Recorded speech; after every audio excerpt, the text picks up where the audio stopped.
자, 그러면 제 219회 중앙 게르마니아 행사를 시작하겠습니다.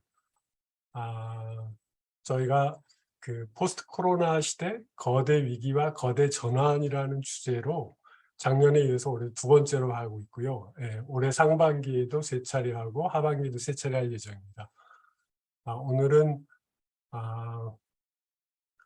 서울시립대학교 도시인문학연구소의 이현재 선생님을 모시고 젠더의 위기, 안전 담론의 부상과 젠더의 물화라는 약간 어려운 제목의 주제를 가지고 강연을 듣도록 하겠습니다. 먼저 이현재 선생님에 대해서 간단히 소개해드리면, 이현재 선생님은 독일 프랑크푸르트 대학에서 인정이론과 페미니즘을 접속시킨 논문으로 철학 박사학위를 받으셨고요. 현재 서울시립대 도시인문학연구소 교수로 재직 중이시고, 최근에는 몸, 우리의 육체요, 몸, 그리고 섹슈얼리티, 젠더 등을 신물질론의 관점에서 재구성하는 일에 관심을 가지고 계십니다. 저서로는 여성의 정체성 또는 여성 혐오, 그 후, 그리고 악셀 호네트 이런 저서가 있고요. 공저로는 현대 페미니즘의 태제들, 공간에 대한 철학적 이해, 디지털 포스트 휴먼의 조건 등 이렇게 여러 개 있고, 또 공역서도 다수가 있습니다. 그러니까 이쪽 분야에 대해서 전문가이신 거는 확실하신데, 제가 이제 소개를 해드리면서 끝마치는 거는 그 인정 이론이라고 하는 게 딱 보면은 여성이 인정을 받아야 되는 게 아닌가 싶은 그런 거를 의미하는 것 같은데, 정확하게 인정 이론이 뭔지를 좀 소개를 해주시면서 강연을 시작해 주시면 예, 그러면 이현재 선생님을 모시겠습니다. 박수로 한번 환영해 주십시오. 네, 네, 고맙습니다. 안녕하세요. 네. 방금 소개받은 이현재라고 합니다. 그 인정 이론이 오늘 잘 안 나와서 사실은 제가 이제 인정 이론 갖고 그 몇 가지를 했는데, 이제 그것과 관련해서는 이제 다른 책에 예전에 사실은 초반기 작업에 그게 많아서 그 여성의 정체성이라는 그 책 세상 문고에서 나온 게 있거든요. 이제 그거를 보시면 나름 대중서라고 쓴 거니까 훨씬 더 도움이 되지 않을까 싶고요. 오늘 내용은 사실 도시인문학연구소에 있으면서 저희가 요즘 프로젝트 진행하는 것이 그 이 시대를 디지털 폴리스로 규정을 하면서 시작을 하거든요. 그럼 이 디지털 폴리스라는 이 조건이, 이 우리가 살고 있는 이 시대적인 조건이 어떻게 젠더 관계와 관련된 이야기에 이 이야기의 그 핵심을 풀 수 있는 키워드가 될 수 있는가, 이거를 소개를 하고요. 디지털 시대의 젠더 트러블이라고 하면 젠더 트러블이 과연 어떤 식으로 나타나는가를 이제 한번 규명을 해보려고 하는데, 이제 제가 핵심어로 여기 좀 넣어 놓은 게 있으니까 그 제목을 보고 지금 좀 말씀을 드리도록 하겠습니다. 그리고 제가 지금 이게 학생들이 많이 들어온다고 생각하지 않고 그냥, 예, 저는 이게 대중 강연이라기보다는 그냥 선생님들이랑 같이, 예, 그 이야기하는 건 줄 알았어요. 그래서 네, 어떨지 모르겠습니다. 한번 제가 그래도 공유를 하면서 시작을 해보겠습니다. 그리고 여기 지금 보니까 청중이 되게 다양하신 것 같아요. 박사를 이미 하신 분들도 있는 것 같고, 또 학사를 지금 하고 계신 분도 있고, 석사과정생도 있는 것 같습니다. 그냥 알아서 들으셔야 될 것 같고요. 저는 최대한 어쨌든 그 제가 전달하려는 이야기를 그 일상어로 그러면 한번 해보려고 노력을 하겠습니다. 네, 시작을 안전 담론의 부상에서부터 시작해서 이제 젠더의 물화로 이제 끝내려고 하기는 하는데요. 요즘 페미니즘의 분위기, 2016년도서부터 페미니즘 리부트가 됐다라는 것은 알고 계시잖아요. 이제 이게 우리가 이제 2010년도에 스마트폰의 보급과 더불어서 온라인 소통이 굉장히 활발해지면서 나타나게 된 그 논쟁 중에 굉장히 한 부분을 이루었다라고 생각을 하는데요. 리부트된 페미니즘이 유독 그 공포와 불안, 호소하면서 그에 대한 안전을 굉장히 중요한 캐치프레이즈로 내세우고 있거든요. 특히나 이제 해화역 시위 같은 거를 보더라도, 그리고 강남역 10번 출구에서 있었던 여성 살해 사건이 사실 그게 기점이 됐는데, 그때 쪽지에 써져 있는 담론을 보면 여자라서 죽었다라는 얘기와 더불어서 너무나도 밤길 걷는 것이 고통스럽다, 무섭다, 이런 얘기를 굉장히 많이 하고 있거든요. 그래서 안전이라는 것을 굉장히 중요한 키워드로 지금 내세우고 있어요. 그리고 성희롱, 성폭력 사건과 더불어서, 그 N번방 사건과 더불어서 더더욱 이 공포감은 더욱 커지고 있고, 이에 대한 또 안전을 요구하는 목소리들이 굉장히 올라오고 있습니다. 근데 이거를 보면서 저희가 느꼈던 것은, 원래 그 안전이라는 것은 굉장히 보수의 논리로 작동되고 있었습니다. 무엇인가 밖에는 위험한 것이 있다. 그러니까 여자는 그 남자 혹은 가정의 보호를 받아야 하고, 그 여성의 안전을 위해서는 사실 밖으로 나가지 말아야 된다. 라는 논리와 함께 안전이라는 말이 주로 사용이 됐고요.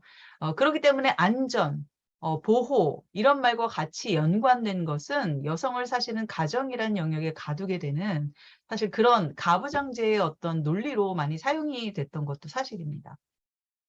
그런데 되게 재밌게도 최근에 안전은 진보 논리가 되었죠. 페미니즘뿐만 아니라도 재난과 더불어서 안전을 외치는 진보의 논리들이 굉장히 많이 지금 나타나고 있잖아요.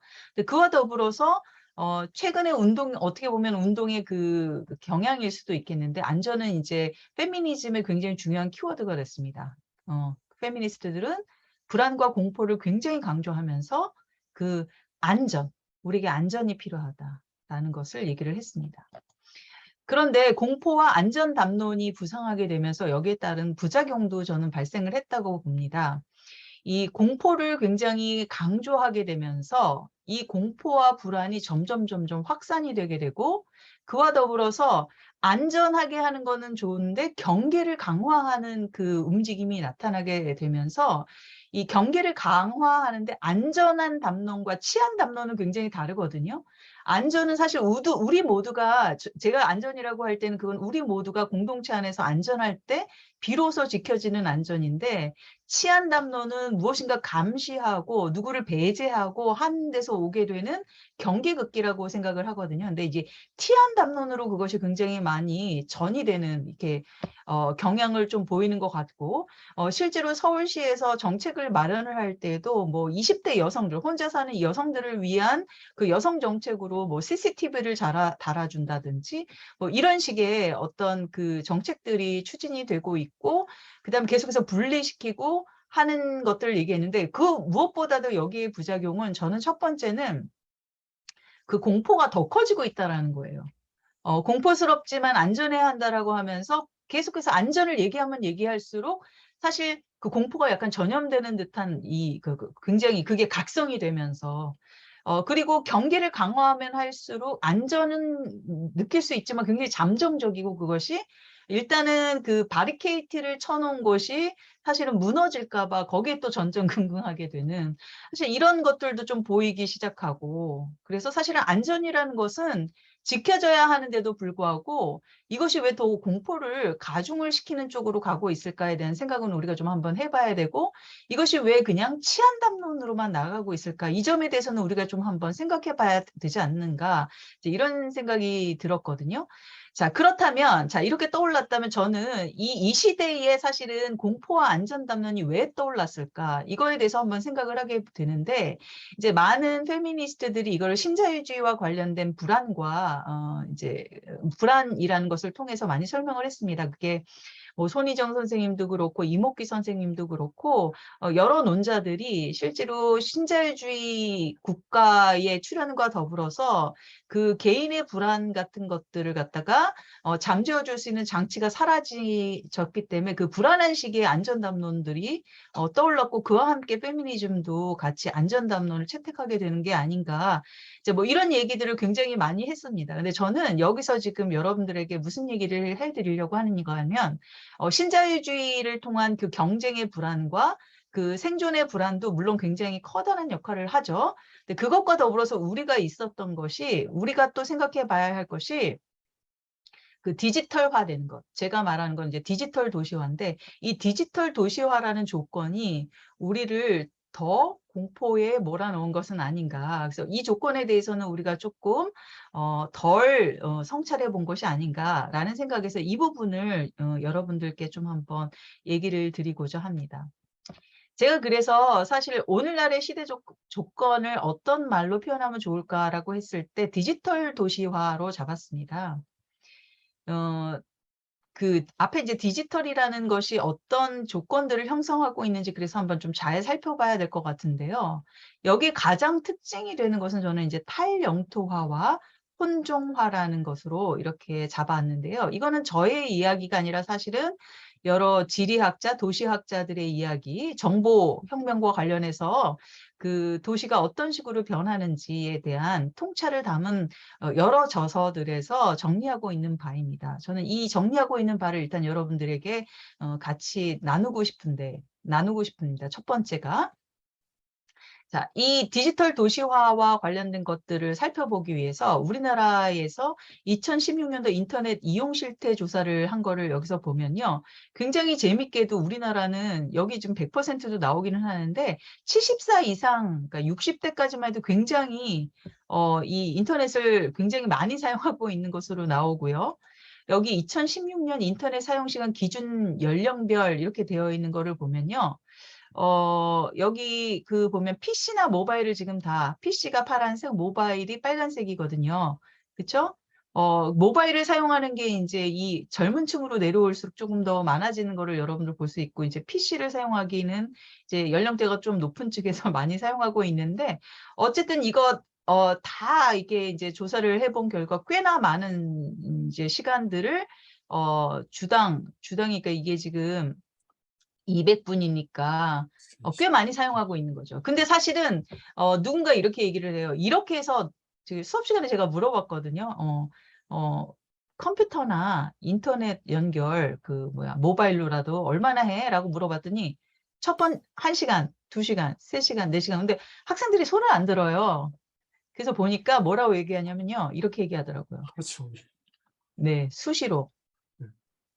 그걸 책정을 할 수가 없대요. 이 거의 이제 같은 한 몸이 돼서 산다라고 볼 수가 있겠죠. 이게 사실은 우리나라의 굉장히 큰 특징일 수도 있습니다. 인터넷 강국이라고 얘기하는 우리나라에. 그리고 지금 이제 코로나 이후에 지금 우리가 그 젠더 위기라든지 모든 위기들을 살펴보는 시리즈잖아요. 이 중앙 게르마니아의 프로그램이. 그래서 제가 이 표를 좀 한번 봤는데 코로나19의 모바일 앱 전 세계 사용 시간 폭증 이렇게 나왔습니다. 그러면 코로나 비대면 시기에 되면서 사실은 우리가 훨씬 더 접속하는 시간이 많아지고 이 디지털화된 온라인의 세상에서 사는 시간이 굉장히 많아진다라는 걸 누구 다 이제 알 수가 있을 것 같습니다. 심지어는 이거 보고 전 너무 놀랐어요. 맨 처음에는 온라인 강의에 대해서 엄청나게 저주를 퍼부시던 학생들이 얼마 지나지 않아서 조사했더니 강의 만족도 80%로 나왔습니다. 지금도 요번 학기부터 전면 비대면으로 저희도 이제 그 학교에서 방침을 정했거든요. 근데 학생들이 뭐 강의 위주의 교양 강의를 그것까지 뭐 온라인으로 안 하고 오프라인으로 하냐 이런 오히려 것이 올라올 정도로 꽤 그 온라인 세상에서 같이 시간을 보내고 소통하는 일은 더더욱 코로나 이후에 일상이 되었다라고 생각합니다. 자, 그러면 사실은 우리는 그 대면하는 이 공간에서뿐만 아니라 비대면의 공간에서도 이 도시적인 삶을 살게 되는데요. 그 디지털 도시 안에서 살고 있다고, 우리가 뭐 가상 공동체라고 생각을 한다라고 하면 그것은 도대체 어떤 공간일까? 우리가 살기 시작한 공간. 우리가 지금 저도 여러분들을 줌으로 보고 있잖아요. 줌으로 이렇게 보고 있는데 이렇게 보는 세상살이가 우리에게 어떤 변화를 가져올까? 이제 이것과 관련해서 첫 번째 사실 특징으로 얘기를 하게 되면 이제 영토적 와해. 영토가 완전히 없어진 건 아니죠. 여기서 영토라는 건 땅이잖아요. 땅이기도 하고 몸이기도 합니다. 이 부피와 무게와 그 다음에 연장을 가진 근데 이제 이런 것들의 와해라는 것은 이것이 완전히 없어지지는 않지만 이것이 없는 공간에서 그 이미지를 통해서도 우리가 만나게 된다라는 것을 얘기를 하겠죠.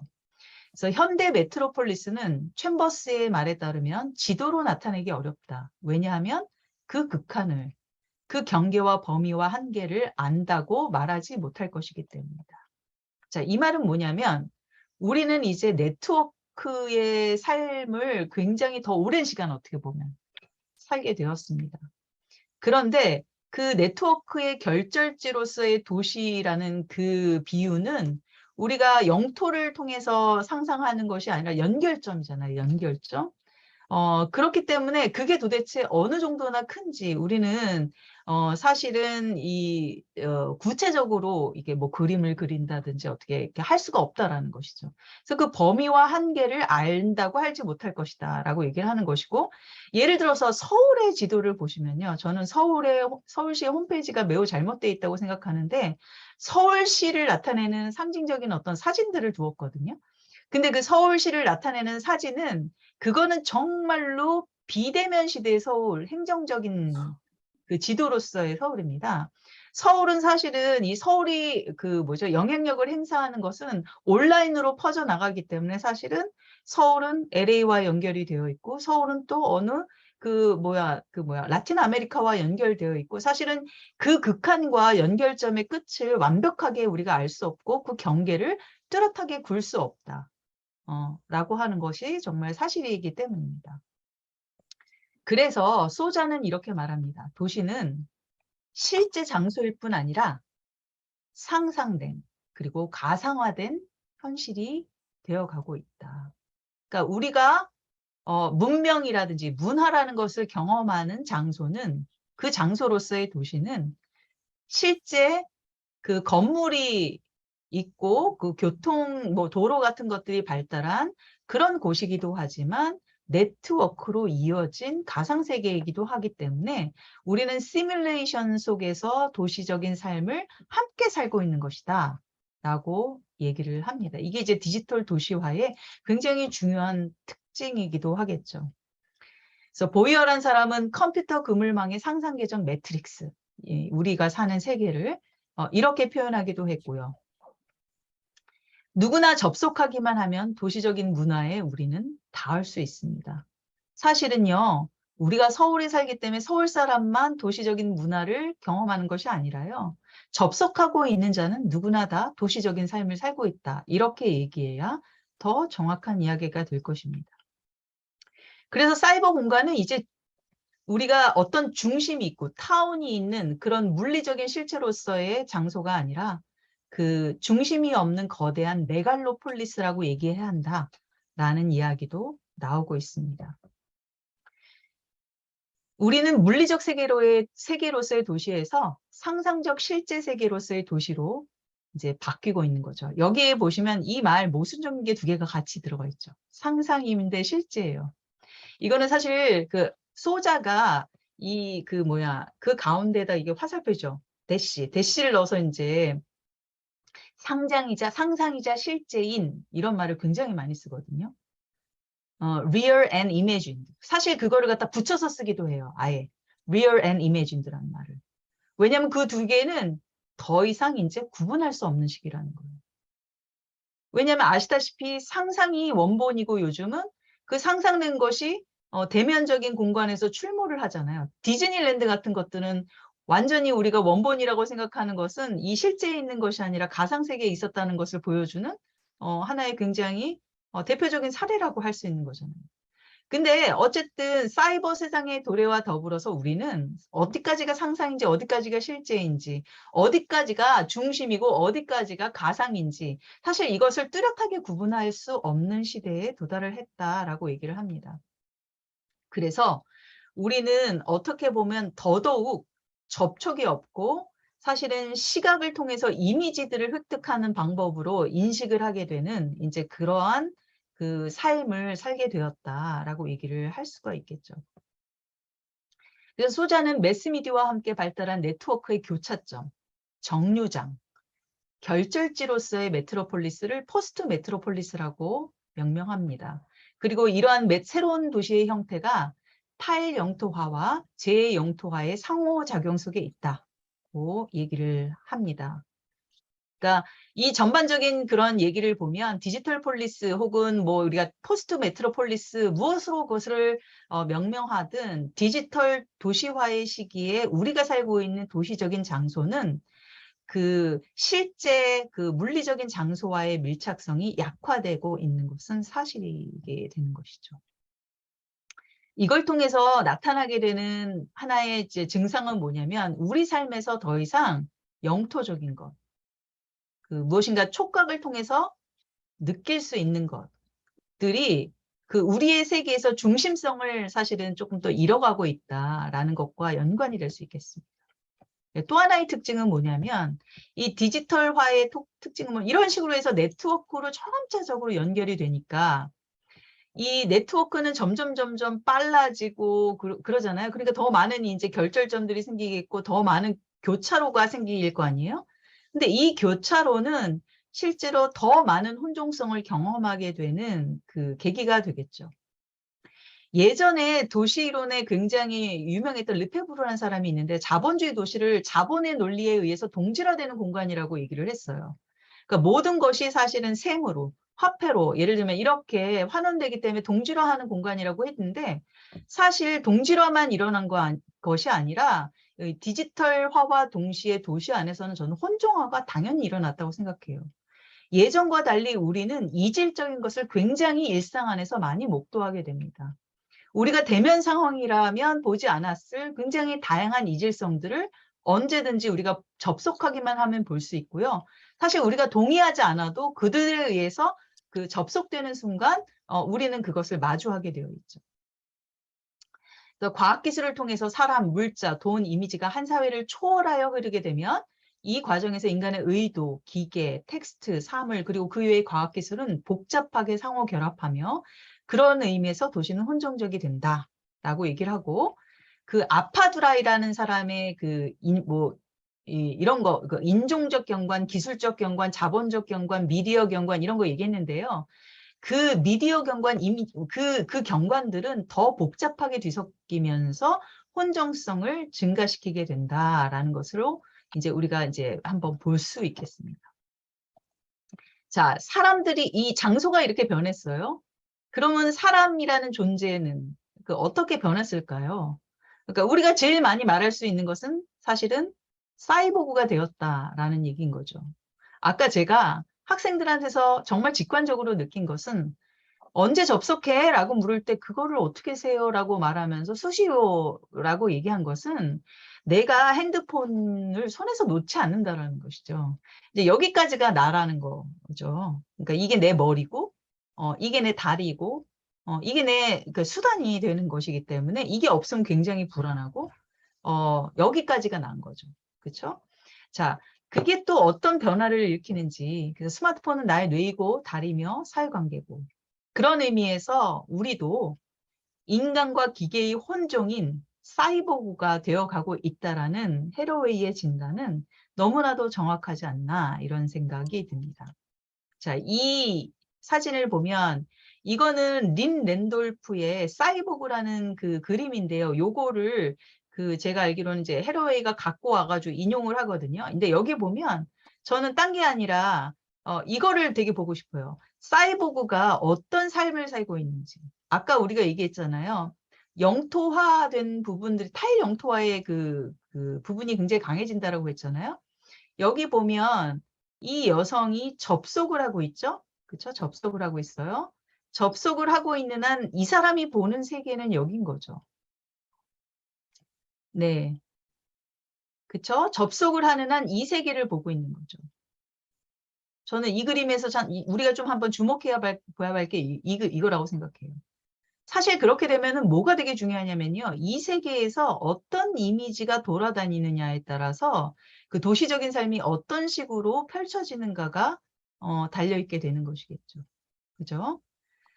또한 그냥 이미지만 중요한 것이 아니라 속도도 굉장히 중요하죠. 김주희 선생님 같은 경우에는 요즘에 페미니즘을 그 속도의 페미니즘이라고 얘기했어요. 왜냐하면 2016년도에 그 페미니즘이 리부트 될 수 있게 된 것은 굉장한 기동력, 때문이었다. 이게 스마트폰을 장착한 사이보그들이 페미니즘을 진전을 시켰다라는 것이죠. 그리고 저는 이 속도에 따라서 세대도 그래서 경험이 달라지면서 세대도 달라진다고 생각하는데 이게 보면 3G로 움직일 때랑 4G로 움직일 때 이거 기업에서 선전하는 그림 그대로 가져온 거거든요. 마찬가지로 우리가 느끼는 세계의 정도와 감각하는 그 방식이라든지 느낌은 굉장히 달라지게 되어 있는 것이죠. 그죠?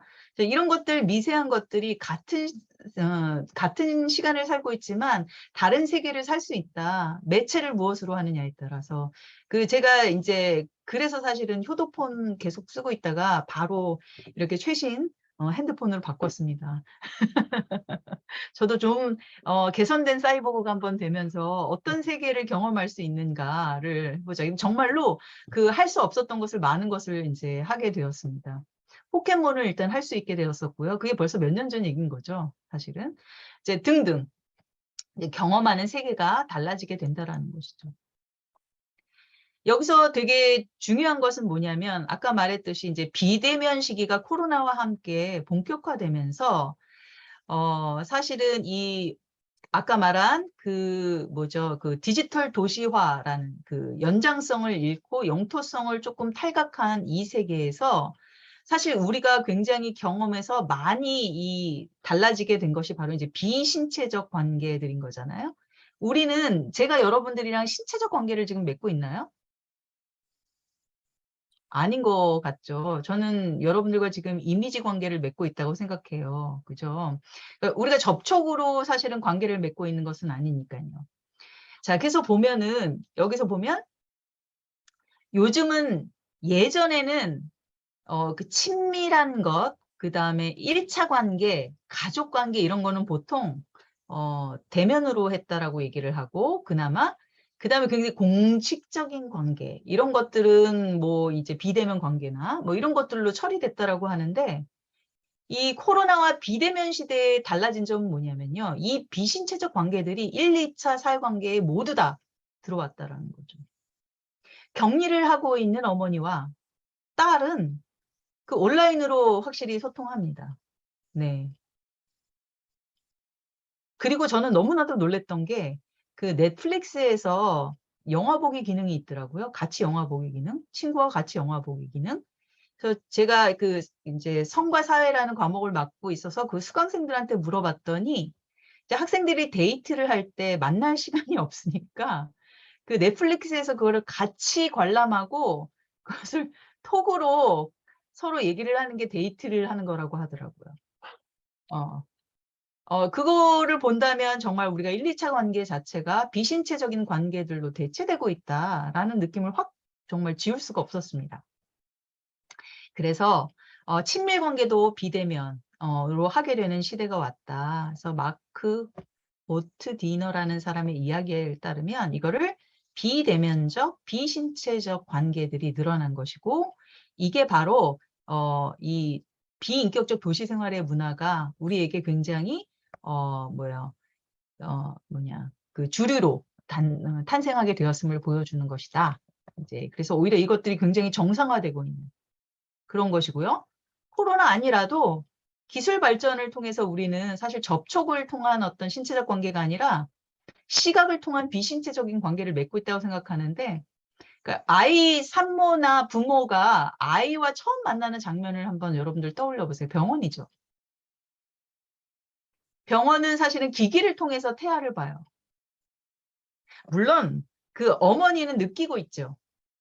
하지만 우리가 아이와 만났다라고 할 때 그거는 보는 행위를 주로 얘기를 해요. 그 이미지를 보는 행위. 그렇죠. 여기에 나타난 아이의 이미지를 보는 행위.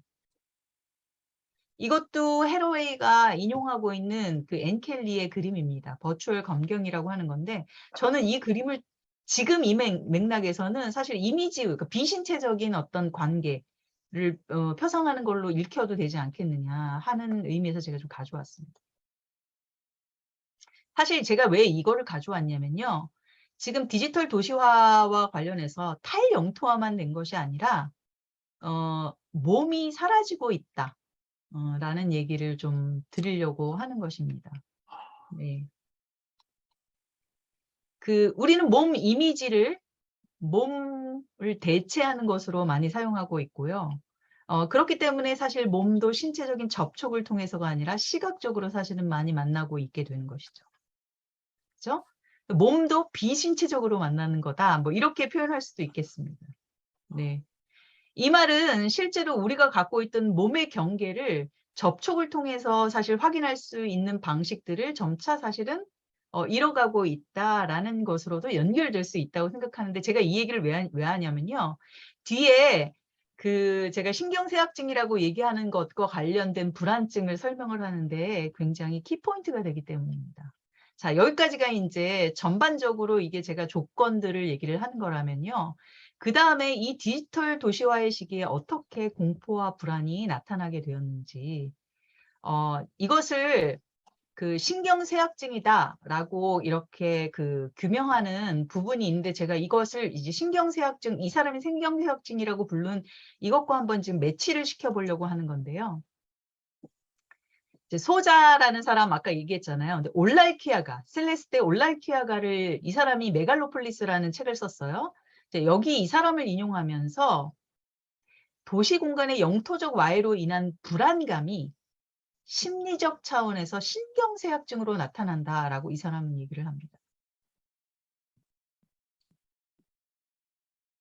이거를 아까 몸과 관련해서 얘기를 하면 어떻겠어요?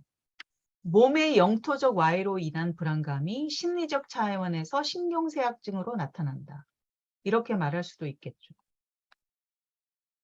이 말은 뭐냐면, 우리가 굉장히 디지털 도시화의 시대 속에서 딱딱한 물질, 정박한 장소를 잃는 것이 일반화되면서, 사실 정박할 장소를 잃는다는 것에 대한 불안감을 갖게 되었고, 신체에 뿌리를 둔 정체성을 잃는 것에 대한 불안감들을 표출하게 되었다라고 이제 이렇게 분석을 하더라고요.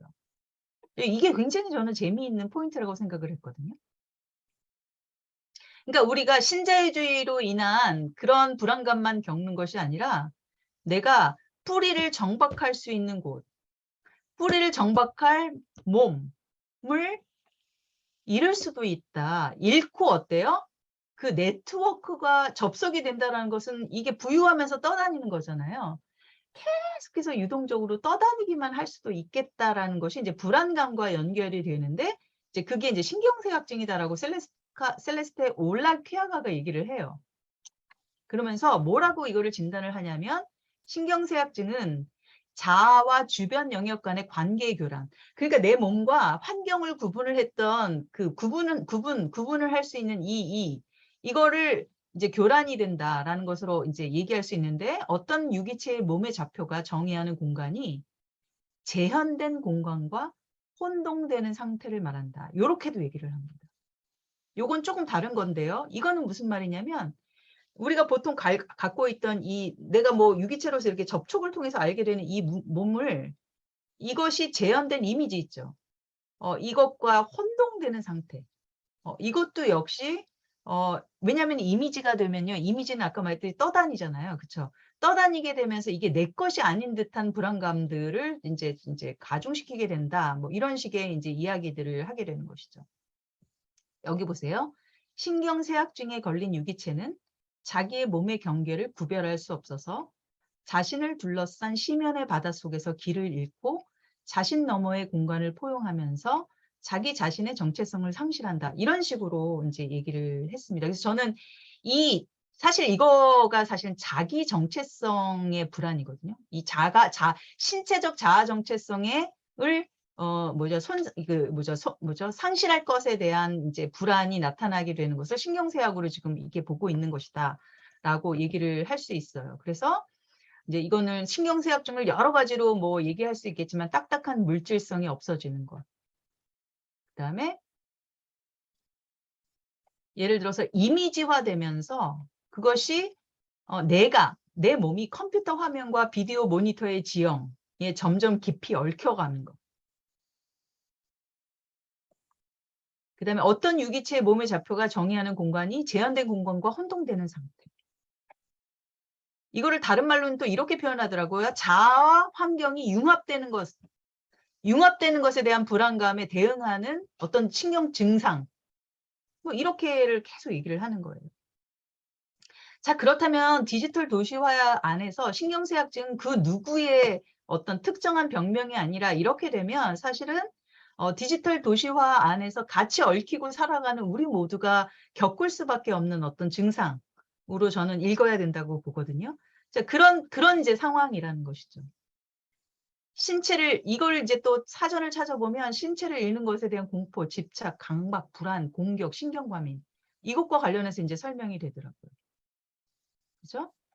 올라이키아가는 어떻게까지 표현을 하냐면 아까 말했듯이 이러한 그 무게와 부피와 연장을 갖고 있는 몸이 이미지로 이제 대체되면서 이상한 나라에서 앨리스가 원더랜드에서 중력을 잃듯이 시뮬레이션의 세계에서 우리는 육체적 정체성의 감각을 잃게 된다.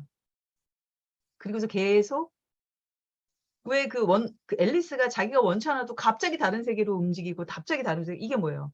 그 신체가 어디에 정박하지 않고 있기 때문에 계속해서 이 떠돌아다니는 것을 상정을 하게 되잖아요. 근데 그거를 이제 얘기를 하게 되는 것이죠. 그래서 제가 한번 그림을 한번 이렇게 갖고 와봤습니다. 자, 그래서 첫 번째가 사실은 그 영토적 와해와 관련해서 우리가 신경쇠약증과 관련된 이런 공포에 시달릴 수 있게 되는 시대적인 배경을 갖게 된다. 그 다음에 두 번째가 아까 혼종성이었잖아요. 혼종성. 근데 혼종성과 더불어서 우리가 갖게 된 것은 뭐냐면 어떤 동일성이 아니라 굉장히 여러 가지가 잡다한 것들이 이제 혼종이 되면서 그리고 아까 말했듯이 그 사이버 세상에서 그런 그 동일성이라는 것보다 굉장히 많은 것들이 이렇게 이게 막 그 혼종이 된 채 빨리빨리 바뀌게 됨으로써 한 가지 우리한테 또 온 것이 그 탈진실 세계 얘기를 하면서 불확실성에 우리가 시달리게 되었다 이런 얘기도 하잖아요. 이제 그리고 불확실성의 시대에서 사람들은 더 이상 진실을 추구하지 않는다 그런 얘기도 하고 그래서 혼종된 세계에서 사실은 여러 가지 다양성들을 볼 뿐이지 그중에 어떤 것이 하나가 옳다라는 그런 관념들이 점점점 약해지고 있고 예를 들어서 그 법적 체계와 관련해서도 이 혼종성이 증가하는 시대에 그것에 그 바로바로 대응하지 못하는 이제 국가나 법 그 권력들을 보면서 실제로 그 네티즌들이 그러니까 어떤 것이 옳다라는 관념보다 사실은 그 진실과 멀어지고 사실 진실이 별로 중요해지지 않는 시대를 살게 되는 것이 일상으로 되어버리는 이제 그런 시대를 살고 있고 그런 상황에서 이제 반지성주의라는 거 아까 탈진실이라고 얘기도 했지만 이제 그런 그 반지성주의적인 이제 대응들이 나타나고 있다라는 거. 그러니까 결과적으로 여기까지 얘기를 하면 나는 신체자의 공포로 인한 정신쇠약과 불확정성에 대한 불안으로 인한 반지성주의의 분위기 속에서 살게 되었고 저는 지금부터 이러한 도시화의 분위기가 결국 혐오의 문화를 만들어냈다. 그리고 젠더와 관련된 강박적 도시 문화의 출현으로 이어진다라는 설명을 드리고자 합니다. 자, 여태까지 굉장히 중요했던 것 중에 하나가 신체자아 상실의 공포예요. 이거를 근데 사람들은 봉합을 시키려고 하죠. 원래 두려우면 어떻게 해서든지 그것에 반작용을 합니다. 그런데 이 디지털 도시화의 시기에 이것을 가장 쉽게 빨리 봉합할 수 있는 방법이 무엇이었을까라고 했을 때 그때 제가 지금 사용하는 말이 상상계적 봉합이에요. 야, 여러분 보세요. 신체는 내가 사실은 신의 관점을 갖지 않는 한 부분적으로만 알 수 있습니다. 사실 우리는 이것을 대충 엮어서 내 몸이라고 생각할 뿐이죠. 여러분들도 알다시피 락강의 그 거울 이론을 보면 실제로 나다라고 해서 나에 대한 전체적 감각을 갖게 되는 것은 상상적입니다. 내가 구체적으로 보고 있는 이 부분적인 것들을 다 합쳐도 사실 그게 안 돼요. 상상을 통해서 이 약간 떨어져 있는 것을 얽어야 됩니다. 이게 상상계적 저는 봉합이라고 생각을 하게 되는데요. 아까도 얘기했듯이 신체가 없어진다는 건 자꾸 어떤 다른 접속에 의해서 나의 신체가 교란받는다는 거거든요. 뚫린다는 얘기거든요. 나의 몸뿐만 아니라 나의 예를 들면 젠더도 그렇겠죠. 남성성이라는 것도 여성성이라는 것도 아까 디지털 도시화는 혼종화라 그랬죠. 굉장히 다양한 젠더와 관련된 실천들을 보게 되면서 그 경계들이 없어지는 것을 보게 되었을 때 인간은 어떻게 저는 대응한다고 생각하냐면 그 경계가 없어지는 것이 너무 두려우니까 그 경계를 더더욱 굳건하게 일단 만들려고 하는데 여기에 굉장히 중요하게 상상계적 봉합이라는 정신적 활동이 들어가게 된다고 생각하고 그게 바로 이미지라고 생각해요. 뒤에를 말씀드리기 전에 먼저 말씀드리면 예를 들어서 그 일베 같은 데서 내가 상상하는 이상적인 여성상 그런 거를 얘기할 때 무슨 짤 같은 걸 돌리거든요. 그 짤을 계속 돌리면 여성적인 것을 분명하게 함으로써 남성적인 것을 분명하게 하는 효과가 있거든요. 근데 그런 이미지에 맞는 그런 젠더를 완벽하게 수행하는 존재, 신체적 존재는 이 세계에 아무도 없습니다, 사실. 그치만 오히려 그 디지털 세계, 온라인 세계 속에서 우리는 이미지를 굉장히 많이 돌리면 돌릴수록 그 세계를 강화할 수 있죠. 저는 바로 이런 상상계적 봉합이 굉장히 불안감을 낮춰주기에 쉬운 방법이었다. 라고 생각하고요. 이 상상계적 봉합을 지속적으로 반복하는 문화. 이게 바로 저는 강박적 도시 문화라고 생각해요. 가령 N번 방에서 굉장히 여성을 대상화하거나 노예어 같은 어떤 거, 뭘 보여달라 그러면 어쩔 수 없이 보여주고 하는 대상화가 굉장히 많이 이루어진 그런 어떤 촬영물들이 계속 많이 돌잖아요. 자, 굉장히 남성성이 와해되고 있다라고 생각하는 이 시기에 내가 그 영상은 클릭하기만 하면 볼 수가 있고요. 거기에 여성은 완벽하게 대상화되어 있기 때문에 그것을 지배하는 어떤 그 느낌으로서의 남성성을 확인할 수 있는 계기가 되죠. 내 남성성이 불안하면 불안할수록 계속해서 그거 켜보게 되면 어때요? 훨씬 더 기존의 이미지를 갖다가 강화할 수 있는 방법이 되겠죠. 저는 바로 이러한 심리적인 동력이 아까 말했듯이 신자유주의적인 불안과 더불어서 굉장히 커다란 역할을 하고 있다라고 이제 보게 되는 것이죠. 그 얘기를 조금씩 이제 드리겠습니다. 사람들은 그래요. 몸이 이제 상실되었다 이렇게 얘기하면 어떻게 나가는 파가 있냐면요. 아, 우리는 유비쿼터스적 자아에 만족하자. 우리 신체가 어딨어? 이렇게 막 나가면서 아예 포기하는 쪽이 있고요. 아니면 모든 것이 상실되었어. 우울증에 빠지게 되겠죠.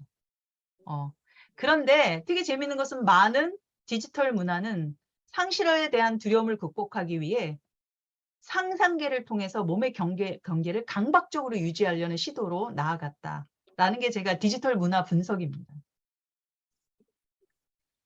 즉, 자아가 상실될 것에 대한 공포를 극복하기 위해 정신의학적 주체는 자아에 대한 상상계적 이미지를 물씬화함으로써 여기 젠더 문화가 나오는 거예요. 몸과 환경의 경계를 강박적으로 유지하려고 하는 것이죠. 예를 들어서 남성성이 파괴될 것 같은 공포에 시달리는 정신의학적 주체는 남성에 대한 상상의 이미지를 물씬화하기 위해 사실 여성에 대한 이미지를 대상화하는 것을 물씬화함으로써 그 경계를 강박적으로 유지하려고 한다. 자, 토시 상상계를 그러면 설명을 해야 되잖아요. 그렇죠?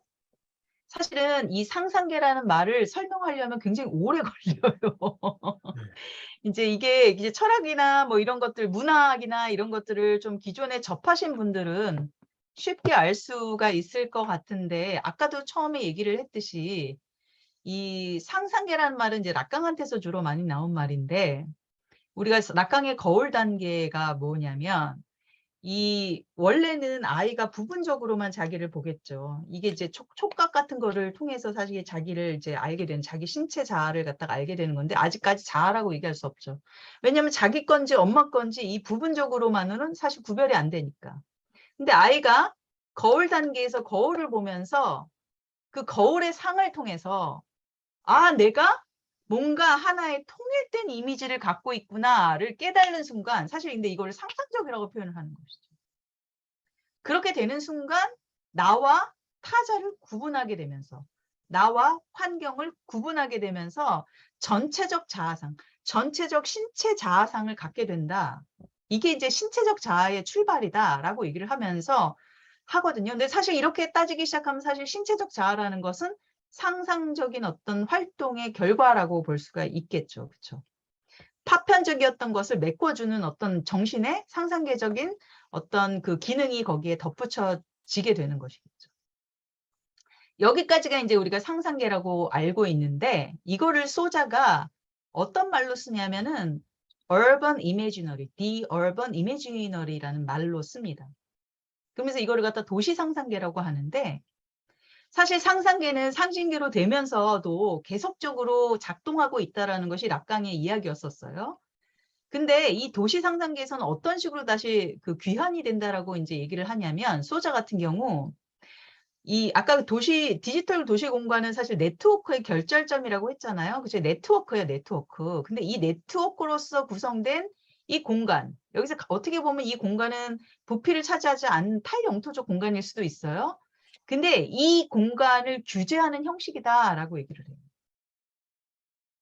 자, 이 말은 뭐냐면 도시 현실에 대한 정신적 또는 인지적 지도 그리기를 의미하고, 이 상상계를 통해서 이 지도 그리기를 의미하며, 또 우리가 살아가는 장소, 공간, 공동체에서 생각하고 경험하고 평가하고 결정하는 행동에 필요한 해석의 기준을 의미한다. 자, 여기서 또 지도 얘기가 나오니까 제가 또 빼놓을 수가 없는 게, 프로이트가 작은 난쟁이 이야기를 하면서 신체적 자아를 이제 자아감을 획득했을 때 머릿속에 그 어떤 자기 자아에 대한 그림이 이렇게 그려지는 걸로 여기 나오거든요. 그게 이제 자기 피부들을 통해서 자기를 이제 인식하게 된 어떤 하나의 결과물로. 그러니까 어떻게 보면 그거를 이제 그 락강이 이제 이어받아 가지고 얘기를 하면서 그때 신체 지도라는 얘기가 나오거든요.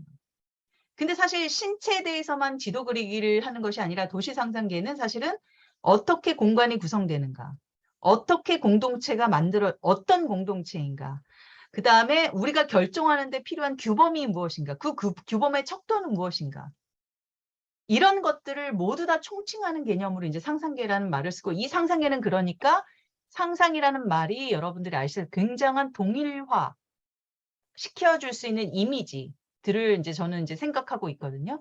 그래서 예를 들면 이런 거죠. 아까 그 제가 일베에서 떠다니던 그 여성상 얘기했죠. 그 이미지. 그 이미지는 내가 젠더를 결정하는 행동에 필요한 해석의 기준을 의미하게 되는 거죠. 그러니까 예를 들어서 이 디지털화된 도시 공간 속에서 사실 도시 상상계를 누가 접수하느냐에 따라서 누구의 짤이 그러니까 많이 회전이 되느냐는 사실 이 도시라는 공간을 어떤 의미 규범이 지배하게 되느냐의 문제와 관련이 되게 되어 있는 거죠. 그래서 소자는 이렇게 얘기합니다. 도시 생활에 대한 시민의식과 대중 이미지를 조작하는 이 규제 형식은 문자 그대로 또는 비유적으로 정신을 가지고 노는 방식. 디지털 그러니까 이 공간에 어떤 이미지가 굉장히 많이 이렇게 돌아가잖아요. 그러면 이 뭐가 진실이냐 아니냐의 관계가 없이 이 이미지에 따라서 나는 이 도시 상상계의 말하고 생각하고 행동하는 규범을 얻게 되는 것이다. 제일 많이 사용되는 때가 저는 이게 그 선거 국면에서 굉장히 많이 봤거든요. 여기서는 아까 말했듯이 진실이 뭐냐가 중요하지 않아요. 어떤 것이 지배적인 짤이 되느냐, 어떤 것이 지배적인 이미지가 되느냐. 이것이 굉장히 중요하거든요. 그리고 그래서 결국 이 이미지너리를 통해서 전체감이 획득이 되고 전체감을 갖는 자아 이미지가 획득이 되는 것이고, 그렇죠? 이런 이미지를 획득하면 강력한 붕괴의 힘 앞에서도 결속이 유지되는 거예요. 나의 자아가 유지되는 거예요. 따라서 신체적 자아가 상실되는 위기를 마주해요. 도시민, 디지털 시티즌스라고 할 수 있겠죠? 는 도시 상상계를 통해 잃어버린 경계와 통일성을 확보하고자 하는 전략을 이제 취하게 된다. 자, 그럼 아까도 해드렸죠. 내가 불안할수록 상상계적 이미지를 굉장히 많이 돌리게 돼 있죠. 그리고 그것을 강박적으로 반복하게 돼 있겠죠. 그래서 상상계적 이미지의 강박적 반복이라는 말을 이제 하게 되는데요.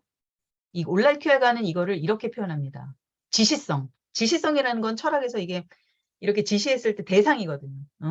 이 아까 말한 그 어떻게 보면 영토라고 할 수 있겠죠. 영토적 신체라고 할 수도 있고, 이것을 잃은 것에서 살아남으려는 몸의 투쟁이라고 표현을 하기도 합니다. 그러니까 이미지 반복을 통해서 무엇인가 이렇게 뚫려 있거나 흐르거나 막 유동되는 것들을 봉합해서 고정시키려고 하는 것이죠. 이 물화의 장치예요, 사실 보면. 자, 그런데 이런 강박적 반복이 많이 나타나는 도시 문화가 뭐가 있을까? 예를 들면 거울방 같은 것도 저는 그런 쪽이라고 생각합니다. 거울방은 아까 말했듯이 파편화된 몸을 봉합시키는 전일적 자의 그 나르시시즘적인 그 자아를 보여주거든요. 예를 들어서. 그리고 여기를 봐도 저기를 봐도 다 자아야. 그다음에 또 재밌는 게 이제 먹방이라는 것도 되게 저는 재밌는데, 실제로 다이어트를 너무 많이 하잖아요. 그래서 실제로 촉각을 통해서 먹을 수는 없는 시대가 되어 버렸거든요. 그러니까 먹는 방송을 통해서, 즉 먹는 이미지를 통해서 그거를 강박적으로 봄으로써 어때요? 나의 신체성, 비인 신체성을 채워 넣는 거죠. 저는 이것도 이렇게 읽힐 수 있다고 생각합니다. 그리고 젠더와 관련해서 굉장히 중요했던 것 중에 하나가 이 포르노그래피인데, 사실 포르노그래피가 아니라 우리 같은 경우에는 불법 촬영물인 거였죠. 지금 또 L이니 뭐니 이게 좀 난리가 났잖아요. 그쵸? 이게 이제 부재하는 신체, 부재하는 섹스, 여기 부재하는 섹스에서 한번 좀 또 맞춰보고 싶어요. 부재하는 섹스를 이미지를 통해서 상쇄하려는 시도의 욕망이 강해진 거죠.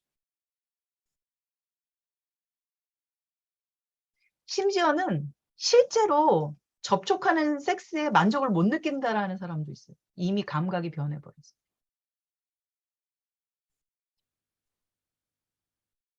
네. 그리고 뭐 인식적으로는 확증 편향 같은 게 이제 강박적 반복일 수도 있겠죠. 아까 말한 그 이미지가 여기 있습니다. 이 된장녀 엄청 많이 이거 짤로 나왔잖아요. 이거는 이 짤을 굉장히 많이 회전시킨다는 것 자체가 저는 이 상상계적인 봉합, 여성은 이렇게 해서 물화시키는 거죠, 사실은. 사실 물화시키고 대상화시키는 거죠. 이거 자꾸 해서 하면 어때요? 이거를 사실 뿌리는 자는 사실 주체감을 굉장히 획득할 수 있잖아요. 여기가 그거예요. 여기 되게 보면 운동 좋아함, 여기 자기가 좋아하는 거 다 써놨는데 되게 재밌어요. 남자 잘 이해함. 이거 되게 종교 없음이 아주 키포인트였어요. 종교가 없어야 된답니다. 더치페이 찬성, 뭐 이런 거. 이런 것들을 이미지로 계속 돌리는 거죠. 이게 시각적인 이미지일 수도 있고, 텍스트 이미지일 수도 있고, 음악일 수도 있고, 여러 가지가 있을 수도 있겠죠. 왜 일베에 자꾸 이런 거 나오겠어요? 자기 조용히 혼자 안 하고. 여성을 대상화시키는 경험들을 강박적으로 반복해서 보거든요. 무엇을 위해서일까요? 예를 들면 어떻게 보면 사라져가는 남성 우월성의 확보일 수도 있어요. 난 그거에 대한 강박적인 반복일 수도 있다고 생각하고, 아까 말했듯이 그 포르노 같은 경우에는 부재하는 섹스에 대한 그 이미지로서의 대책, 뭐 이런 것들도 나타날 수 있을 거고.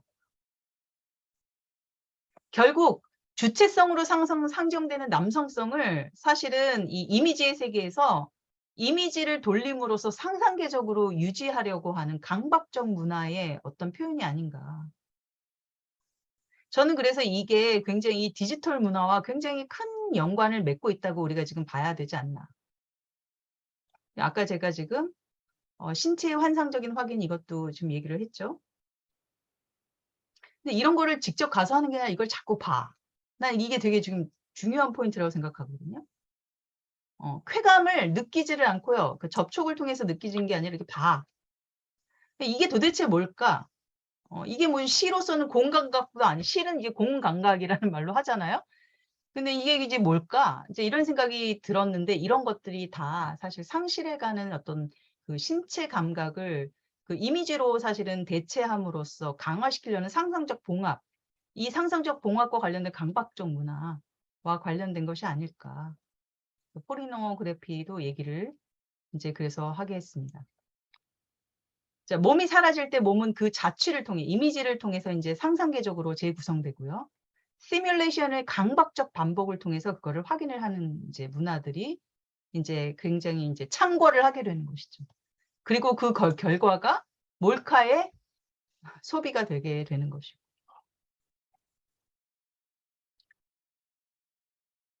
기술적으로 매개된 생물학적 여성 이미지의 소비를 통한 시각적 정복입니다. 저는 이거야말로 물화의 최끝단 아닌가. 사실 물화인데 진짜 물화는 아니죠. 정확하게 말하면 고정을 시켰다라는 점에선 물화지만 우리가 그 뭐예요? 영토적인 의미에서 우리가 땅이라고 생각하는 그 물화는 아닙니다. 그야말로 그 젠더를 고정화시켰다. 젠더의 내용을 고정화시켰다라는 점에서의 물화인 거죠.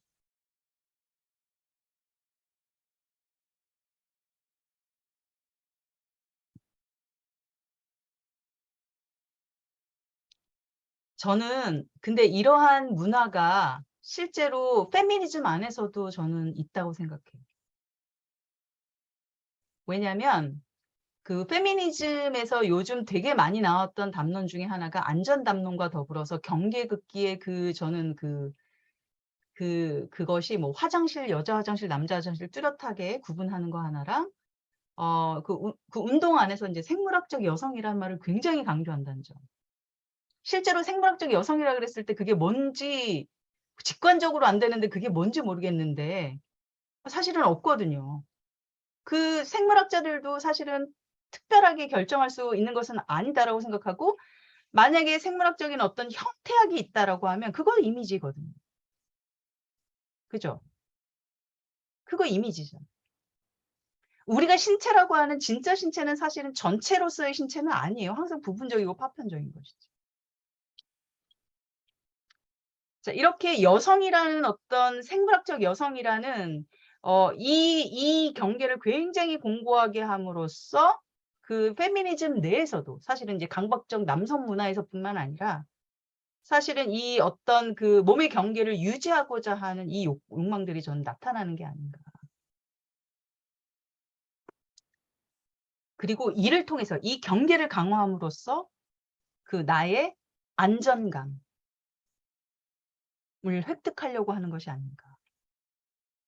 라는 이제 가설을 제가 이제 내세우는 것이죠. 그래서 이제 이 모든 거를 보면 결국 이런 것들은 이제 경계 강화와 안전 담론의 부상과 연결이 된다. 이 강박적 도시 문화가. 이 신경쇠약과 강박적 도시 문화는 결국 이제 몸의 경계를 강박적으로 유지하려는 태도라고 이제 저는 이제 압축해서 말할 수 있다고 생각하는데 이제 몸이 파편화될 것 같은 혼동에 대한 공포를 이겨나기 위해서 그걸 아까 상상계적으로 봉합한다라고 했잖아요.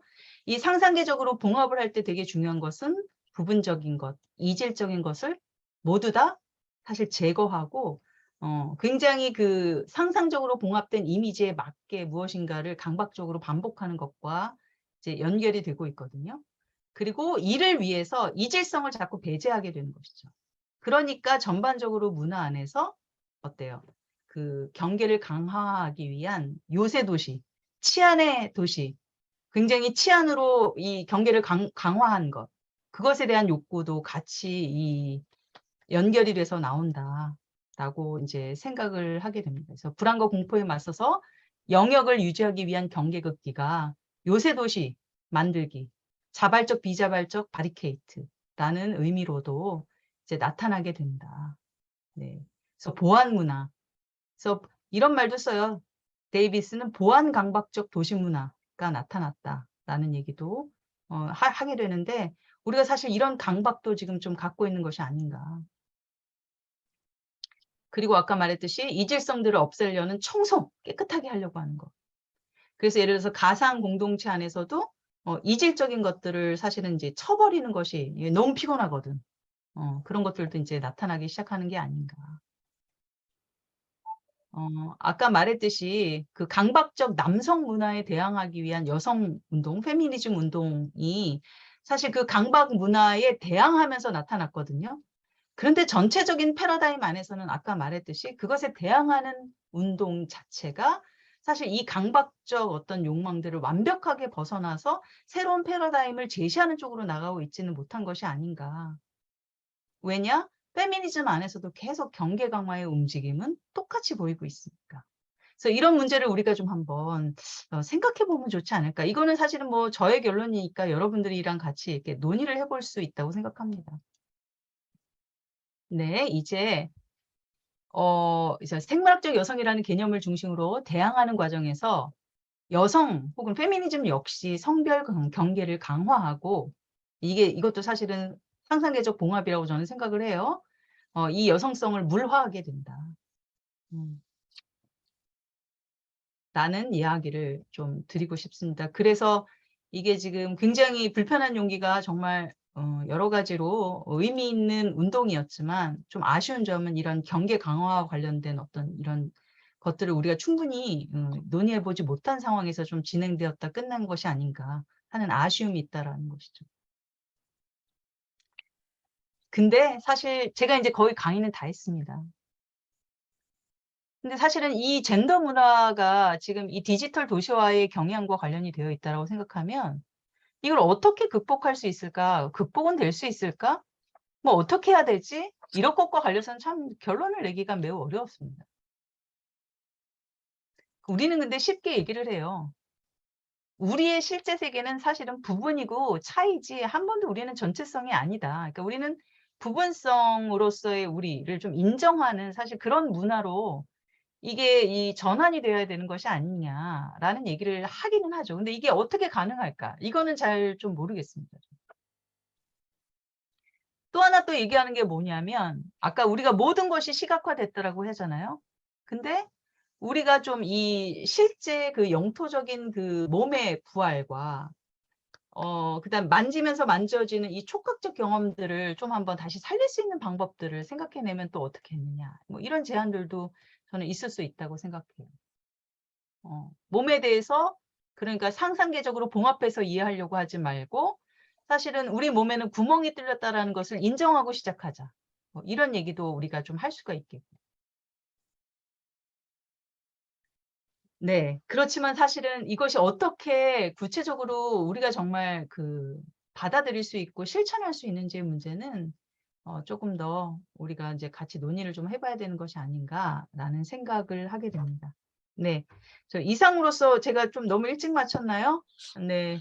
아, 네. 끝이 났습니다. 네. 저의 이제 그 강의는 여기서 좀 마쳐볼까 합니다. 네. 이상입니다. 네. 예. 아, 예.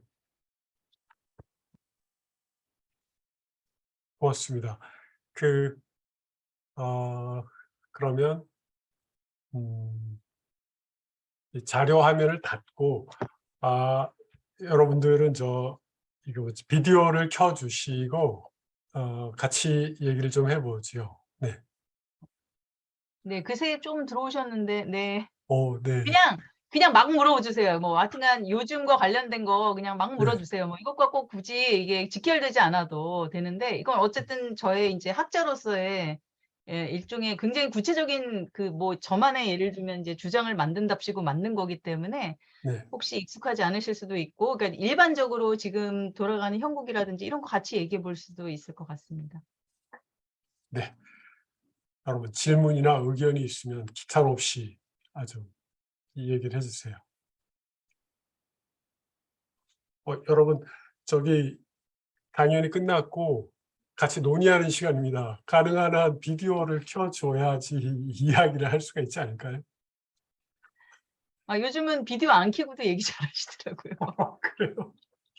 근데 이제 이게 저희가 늘 보던 사람들이 아니라서 아마 좀, 질문하기 좀 어려울 수도 있으실 것 네. 같은데, 그래도 좀 설명이 부족했던 부분 같은 경우에 질문해 주시면.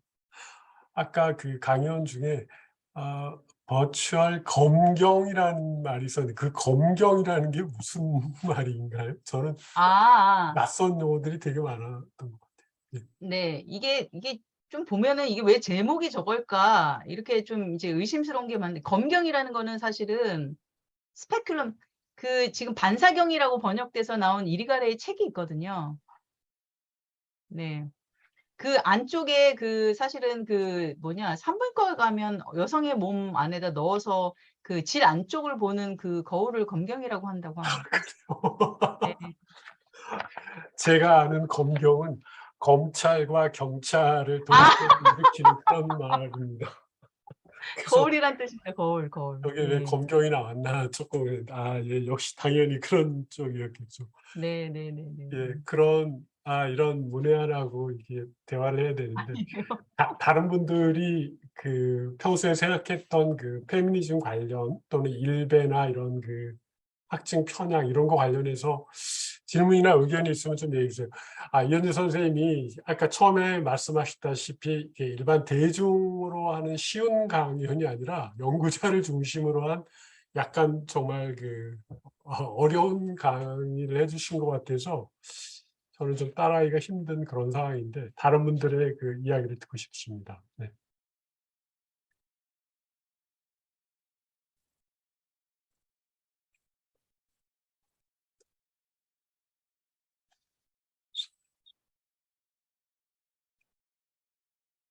사문 네. 뭐 소감이나 얘기를 해 줘도 좋아요. 네. 소리가 잘 안 들리는데. 혹시 들려요? 예. 들리는데. 예. 네, 저는 외국인이라서 잘 알아들을 수 없어서 그냥 아. 어머 대충만 죄송합니다. 이해해 저도 주세요. 미나. 아. 네, 너무 죄송합니다. 사가 중국어 되게 네, 여기 독특한 지금 그 저기 김찬미 님이 채팅창에다가 네. 인제 이렇게 말씀해 주셨는데 강의 중에 제가 강의하는 중에 어떤 자료가 퍼지냐에 따라서 사회문화적인 개념이 생긴다. 그러니까 아까 도시 상상계를 어떤 이미지가 그 사실은 그 지배하느냐가 결정이 된다라고 말한 것 같은데 어떤 자료가 퍼지냐가 아니라 어떤 자료를 개인이 선택해서 검색하고 습득하느냐에 따라 음. 달라지는 게 아닌가 싶은데 이것도 진짜 제일 중요한 것 같습니다. 이거는 사실은 어떻게 여기 이 이미지가 일단은 그것도 있는 것 같아요. 처음에는 어떤 자료가 선택이 돼서 우연치 않게 그것이 퍼지게 되는 경로가 있잖아요. 그렇기 때문에 많이 얘기하는 것이 재미의 문화 이런 거 인터넷 문화가 재미의 문화다라고 얘기를 하면서 되게 웃기거나 아니면 자극적일수록 굉장히 많이 그렇죠. 퍼져나가잖아요. 네. 네. 근데 그게 처음에는 뭐 우리가 이렇게 그 선택을 뭐 나의 취향에 따라서 이렇게 하는 수도 있지만 저는 두 가지가 약간 공존한다고 생각하는데 내가 선택해서 내가 보고 싶은 것만 보기도 하지만 이미 되게 많이 이 자료가 퍼져서 있는 것들은 '내가 보고 싶지 않아도 보게 된다.'라는 것들도 분명히 있는 것 같습니다. 음. 예를 들어서 물론 어떤 뭐 일배라는 데 접속하는 데는 어떤 개인의 선택이 있었겠죠. 하지만 그 음. 일배라는 데 들어가서 그 사람이 인제 어떤 그 규범들을 갖다가 자기 안에 굉장히 중요한 것으로 만들어내는 과정은 그 일배 사이트에서 어떤 것들이 굉장히 많이 어떤 감수성과 규범들이 많이 퍼져 있는가도 굉장히 많이 좌우한다라는 인제 말씀을 드렸던 거고 그래서 저는 지금 왜 우리가 그 관심받기를 경쟁한다라고 하고 있고 이게 사실 좋아요 수가 권력이 되고 있다는 얘기를 하는 얘기 맥락에서 네. 보면 예, 그게 사실은 되게 옛날에는 올바르고 뭔가 논리적이고 이런 얘기를 할 때 그 사람의 얘기를 들었잖아요. 근데 지금 사실은 반지성주의라서 사실은 선생님 여기 앉아 계시지만 저나 조성복 선생님의 권위는 지금 거의 없다고 봐야 되는 거잖아요. 근데 우리가 갖고 있는 거는 쥐꼬리 맞게 학생한테 이렇게 성적 줄 수 있는 정도의 권력을 갖고 있는 거고요. 네. 사실은 이 사회에서 굉장히 여론을 사실 주도하는 그 사람들을 보면, 유튜버들 보면 네. 그 사람이 자기가 퍼뜨리려고 하는 자료들이 있는 거잖아요. 그리고 그것들이 굉장히 자극적으로 퍼질 경우에 좋아요 수를 엄청나게 획득하면서 내가 원치 않아도 그 사람을 보게 되는, 네. 예, 약간 그런 것도 있는 것이고. 네. 예, 두 가지가 같이 있는 것 같은데, 사실 지금 제가 아까 말씀드린 것은 특히나 누가 그것을 지배하고 있느냐, 장악하고 있느냐가 굉장히 중요하다. 그런 상황에서 지금 저희가 굉장히 안타까워하는 게, 굉장히 올바른 얘기를 해도 안 된다. 어떻게 보면 이 올바른 얘기를 그거 하시는 분들 이상으로 자극적이거나 재밌게 하지 않는 이상, 사실 우리가 뿌리려고 하는 이미지는 뿌려지지 않는다. 라는 얘기를 좀 한번 드리고 싶었던 겁니다. 예, 그래서 사실 그걸 생각하면 되게 이제 암담하기도 하죠. 왜냐면은 이제 거기에서 뿌려지는 이미지라는 거는 소위 우리 사회가 규범적으로 어떻게 했으면 좋겠다라는 바람과 멀어지는 경우도 또 많고, 아까 말했듯이. 네, 그러니까. 지금 좀 이해되셨어요, 참느님? 아, 네, 그다음에 알고리즘도 있고요. 알고리즘이 물론 내가 한 번 딱 선택했지만 그거 관련해서 굉장히 계속. 많은 정보가 있는 거면, 네. 그쵸? 계속. 나한테 바로 뜨잖아요. 그쵸? 네. 이제 그런 부분들을 아까 말씀드렸던 거예요. 그래서 저는 페미니즘이 미러링으로 시작했잖아요. 페미니즘 리부트가. 저는 그게 되게 신의 한 수였다고 생각하는 사람 중에 하나입니다. 아마 페미니즘에 대해서 굉장히 요즘의 물결에 대해서 많이 공부하신 분들이 다 아실 거예요. 잘 모르니까 방금 얘기하신 그 미러링으로 시작했다는 게 무슨 의미인지를 잘 모르겠습니다. 조금 쉽게 네. 설명해 주시면. 아까 말했듯이 이런 강박적 문화, 굉장히 주체로서의 남성성과 여성을 대상화시키는 이미지들을 굉장히 많이 뿌리고 있던 게, 이 강박적 문화가 굉장히 많이 나타나고 있었던 게 2000년대의 그 온라인 문화 중에 하나였다라고 본다면, 왜냐하면 눈만 뜨면 들어가서 이제 여성 대상화하는 어떤 그 이미지들을 보게 되니까. 네. 근데 문제는 뭐냐면 그동안 페미니스트들은, 아니 소위 말하는 저 같은 이제 페미니즘 언니들은 이렇게 하면 안 됩니다. 이렇게 얘기했죠. 그런데 이제 요즘 세대들은 사실은 여기가 어떻게 돌아가는지 이런 말들이 씨알도 안 먹힌다는 걸 너무 잘 알고 있었던 것 같아요. 그러니까 이제 전략적으로 생각해낸 것이 되게 우연적이었겠지만 매우 재밌고 자극적인 미러링이라는 방식을 사실은 굉장히 확장시키면서 이 운동 리부트가 가능했다라는 거예요. 온라인을 기반으로 한. 그러니까 미러링이라는 거는 거울이잖아요. 네, 그러니까 예. 자극 거울인데 이런 거예요. 누군가가 남성들이 여성을 대상화하잖아요. 그러면 그럼 되게 똑같이 자극적으로 하죠. 예, 똑같이. 반사? 옛날에 이런 거 있었잖아요. 예. 네, 그러니까 똑같이 자극적이게, 똑같이 반응. 심하게, 똑같이 재밌게. 그, 이렇게 하게 되는 전술을 사용하게 되면서 굉장히 네티즌들한테 그것이 자연스럽게 다가가면서 이제 그 흐름을 이루었다라는 것이죠. 네. 저같이 이렇게 그렇게 하면 안 돼요라고 얘기하면 여기서는 씨알도 안 막힌다는 거죠. 네, 근데 이제 그렇기 때문에 저는 리부트가 가능했다라는 걸 생각을 하거든요. 우리나라 같은 경우에는 특히나. 네. 그래서 정말 그게 신의 한 수였다라고 이제 예. 예, 그래서 이재용님, 전 너무 전략적이고 효과적인 방법이라고 당시에도 생각했다. 이렇게 생각하시는 분이 있는 거죠. 이거는 많이 해보신 분들이 이렇게 얘기를 해요. 그리고 그러고 나니까 그동안 아무리 올드 언니들이 이렇게 해야 됩니다라고 해도 말을 안 듣던 언론에서 드디어 기사화를 시켜줬습니다. 예를 들어서 굉장히 그 워마드 같은 경우에는 그게 굉장히 강력했잖아요. 근데 왜 워마드 저러냐? 쟤네 미친 거 아니냐? 이러면서 욕을 하시잖아요. 근데 이거는 정말 온라인 문화가 어떤 식으로 사실 형성되는지 전혀 모르시는 분들이 그렇게 하는 얘기인데, 저는 워마드 같은 경우에도 이 미러링을 극한까지 밀어붙였다. 그런 전략을 가진 사람들이었다라고 생각을 하거든요. 그거 다 잘했다라는 게 아니라 그 문화에서 나올 수 있는 것이었다라는 거죠. 예를 들면 이런 거 있었어요. 유관순을 되게 이렇게 능욕하는 그런 이미지가 돈 적이 있어요. 무관수는. 네. 근데 그거를 그러면 안 됩니다라고 얘기하면은 이게 안 퍼지잖아요. 네. 그러니까 예를 들면 뭐 다른 독립 운동가들을 능욕하는 짤을 만들어서 돌리는 거죠. 근데 그거가 이제 기사화되니까 얘네들 페미니스트가 왜 이러냐 이런 식으로 사람들은 이상한 선입견을 갖게 되었는데 그 맥락에서 보자면 그거는 그 미러링을 한 거예요. 네. 그렇게 된 겁니다. 근데 이 미러링을 이해하시지 못하면 네. 그 요즘 페미 다 이상한 페미 이렇게 이게 도식이 되는 거거든요. 근데 그게 이제 이게 이제 맞물려 있다라는 거죠. 이게 정말 다 옳으냐 아니냐 이걸 따지자는 게 아니라 되게 웃기게도 사실 이 디지털 도시화 안에서 아까 상상계적인 봉합이라고 할 수 있는 그 이미지들을 반복시키는 거, 강박적 문화가 굉장히 참고를 했을 때 여기에 대항하는 문화 자체도 어떤 이미지들을 만들어가지고 그것을 돌리는 쪽으로 갔지. 그러니까 이 패러다임 안에서 여전히 그거 이미지를 돌림으로써 그것에 대항하는 문화로 가서 굉장히 효과적이었다 한편으로는. 네. 그렇지만 아쉬운 점은 아까 말했듯이 그 안에서 상상계적 봉합이 일어나면서 생물학적 여성을 강화를 시킨다든지 경계를 강화하는 움직임을 보인다든지 뭐 이런 것들이 연결될 수 있는 측면도 있지 않았겠는가라고 이제 오늘 강의와 관련해서는 이제 이어서 말씀드리고 싶습니다. 네. 조금 이해되셨어요, 선생님? 예.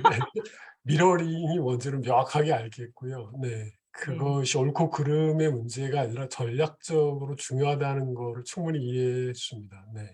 근데 당시의 상황에서는 굉장히 전략적으로 네. 효과적이었죠. 정확하게 이분이 굉장히 정확하게 썼어요. 전략적이고 효과적인 방법이었어요. 그랬군요. 네. 근데 그러니까 정말 그때 사실 올드 패미들이 충격을 받았죠. 이런 전략을 쓰는구나. 이분의 경험담을 얘기하는데 남성들 앞에서 썼는데 품행을 조심하더라는 얘기가 그만큼 굉장히 강력하게 다가갔다는 거죠. 예. 그래서 사실은 이 젠더 갈등이라고 사실은 젠더 갈등도 사실은 아니에요. 어떻게 보면. 이 안에서 뭐죠? 여성을 대상화시키는 것에 대해서 이제 대항하는 문화가 사실은 이렇게 재미와 함께 일어났는데, 그죠? 일어난 것으로 사실은 봐야 한다라고 생각하면 되겠고요. 지금 김찬민 선생님, 네. 또 디지털 사회에 사람들의 소비가 많이 되는 것들이 환경이나 사회에 도움이 되는 콘텐츠도 많기 때문에 현재 디지털화가 위험하기만 한 것은 아니다. 오히려 온라인에서 좀 더 솔직한 의견들이 모이고 형성되는 것 같아 개인적으로 흥미로운 부분도 덜어있다. 네. 다만 N번방과 같이 다시 이슈화되는 L과 같은 경우는 오히려 우리가 풀어야 할 사회과제를 여실히 보여주는 게 아닌가. 자, 그래서요. 찬미님. 그래서 소자조차도 이렇게 얘기합니다. 디지털 시대의 문제는 디지털과 함께 왔지만 이 디지털과 함께 이 안에서 이 매체를 통해서 풀릴 수도 있다라고 아직까지는 믿고 있더라고요, 소자가. 근데 솔직히 말해서 제가 사실 디지털 네이티브가 아니에요, 나이상.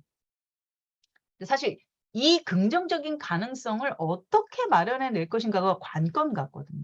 아까 뒤에 제가 쭉 쓴 건 다 규범적인 얘기고 그런 방향으로 나아가는 굉장히 효과적인 어떤 전략들을 어떻게 디지털 문화 안에서 만들어낼 것인가. 저는 이 디지털 공간을 제대로, 그러니까 뭐죠? 상상계적 봉합을 하지 않는 방식으로 디지털 온라인을 굉장히 재밌게 사용할 수 있는 방법과 관련된 어떤 그것이 이렇게 어느 순간 된다면 좀 가능하다고 생각하거든요. 그런 사례들이 지금 좀 부족하다. 지금 찬미님이 더 알고 계시면 오히려 이런 걸 연구를 해주시면 굉장히 좋을 것 같습니다. 네. 이거는 굉장히 다 사례 연구를 통해서 되게 많이 나올 수 있을 것 같거든요. 네. 네, 이지연님. 네. 미러링 관련해가지고 되게 궁금한 부분인데, 사실 그 미러링이 그 당시에는 되게 효과적으로 사람들에게 충격을 줘가지고, 이런 페미니즘의 존재를 어떻게 보면 각인시켰잖아요. 그게 되게 전략적인 하나의 움직임이었는데, 그게 오히려 어떻게 보면은 그 남성들에게 반발을 갖고 온 반발을 해 가지고 자꾸 페미니즘에 대해서 안 좋은 인식으로 가 가지고 음. 계속 유지하기에는 좋지 않은 전략이지 않은가. 그러면은 이 전략적으로 어떻게 나아가야 할까 하는 질문이 또 생겨서요. 예. 네. 지금 그래서 우리 다 그거 고민하고 있는 거잖아요. 네. 저는 누가 이런 질문을 하더라고요, 기자님이. 왜 페미니즘이 요즘 소강 상태예요? 근데 저는 이렇게 얘기하고 싶어요. 당시에 페미니즘 리부트를 했던 뭐 2030, 10들이 준비 딱 하고 요이 땅 하고서 나가서 페미니즘 하자 이렇게 된 거 아니잖아요. 정말 온라인상에서 보여준 그 강박적 문화들에 가만히 있지 못하고 사실은 대응을 하다가 이제 되게 이제 불이 붙은 거잖아요. 그리고 굉장히 음. 유효한 어떤 그 미러링이라는 전략들이 재밌고, 네, 되게 해보시면 아시겠지만 보시면 되게 웃기는 것도 되게 많잖아요. 그러니까 이게 자꾸 이게 굉장히 확산이 된단 말이에요. 그렇지만 아까 말했듯이 이게 미러링이기 때문에 예를 들어 보세요. 남성들이 여성을 대상화할 때 여성을 이미지로 보지만 그 이미지가 생물학적 몸이 아니라 생물학적 몸 이미지예요. 정확하게 얘기하면. 아까 그 제가 짤 보여드렸죠. 형태학이에요. 그러면 사실 그 생물학적 상상계적 봉합이라는 게 거기 들어간 상황에서 이제 여자 남자를 가른 다음에 여성을 대상화하는 방식이잖아요. 근데 미러링은 뭘 못하냐면 그거를 반사하는 구조기 때문에 그 구분 있죠. 그 구분. 이 구분이 상상계적 봉합에 의해서 이루어져 있는 거잖아요. 이 구분 자체를 문제 삼기보다는 사실은 이 구분을 유지하면서 사실은 반격하는 형태거든요.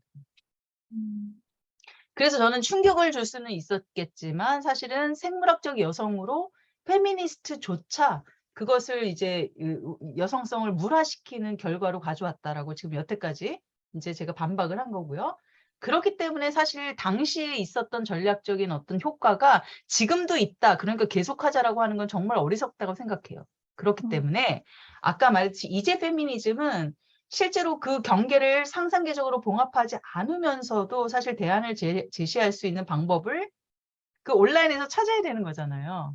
그죠? 네. 근데 아까 지금 대답했던 거랑 똑같아요. 그거를 어떻게 해줄 수 있는지가, 그리고 내가 이렇게 하자라고 해서 짜가지고 한다고 해서 온라인 문화에서 그게 퍼지는 것도 아니고, 재미를 곁들여야 되고, 긍정성을 곁들이는데, 굉장히 그 아까 말했던 상상계적인 봉합의 형태는 이제 벗어나는 방법으로 그 하나의 장을 만들 수 있는 방법이 뭘까?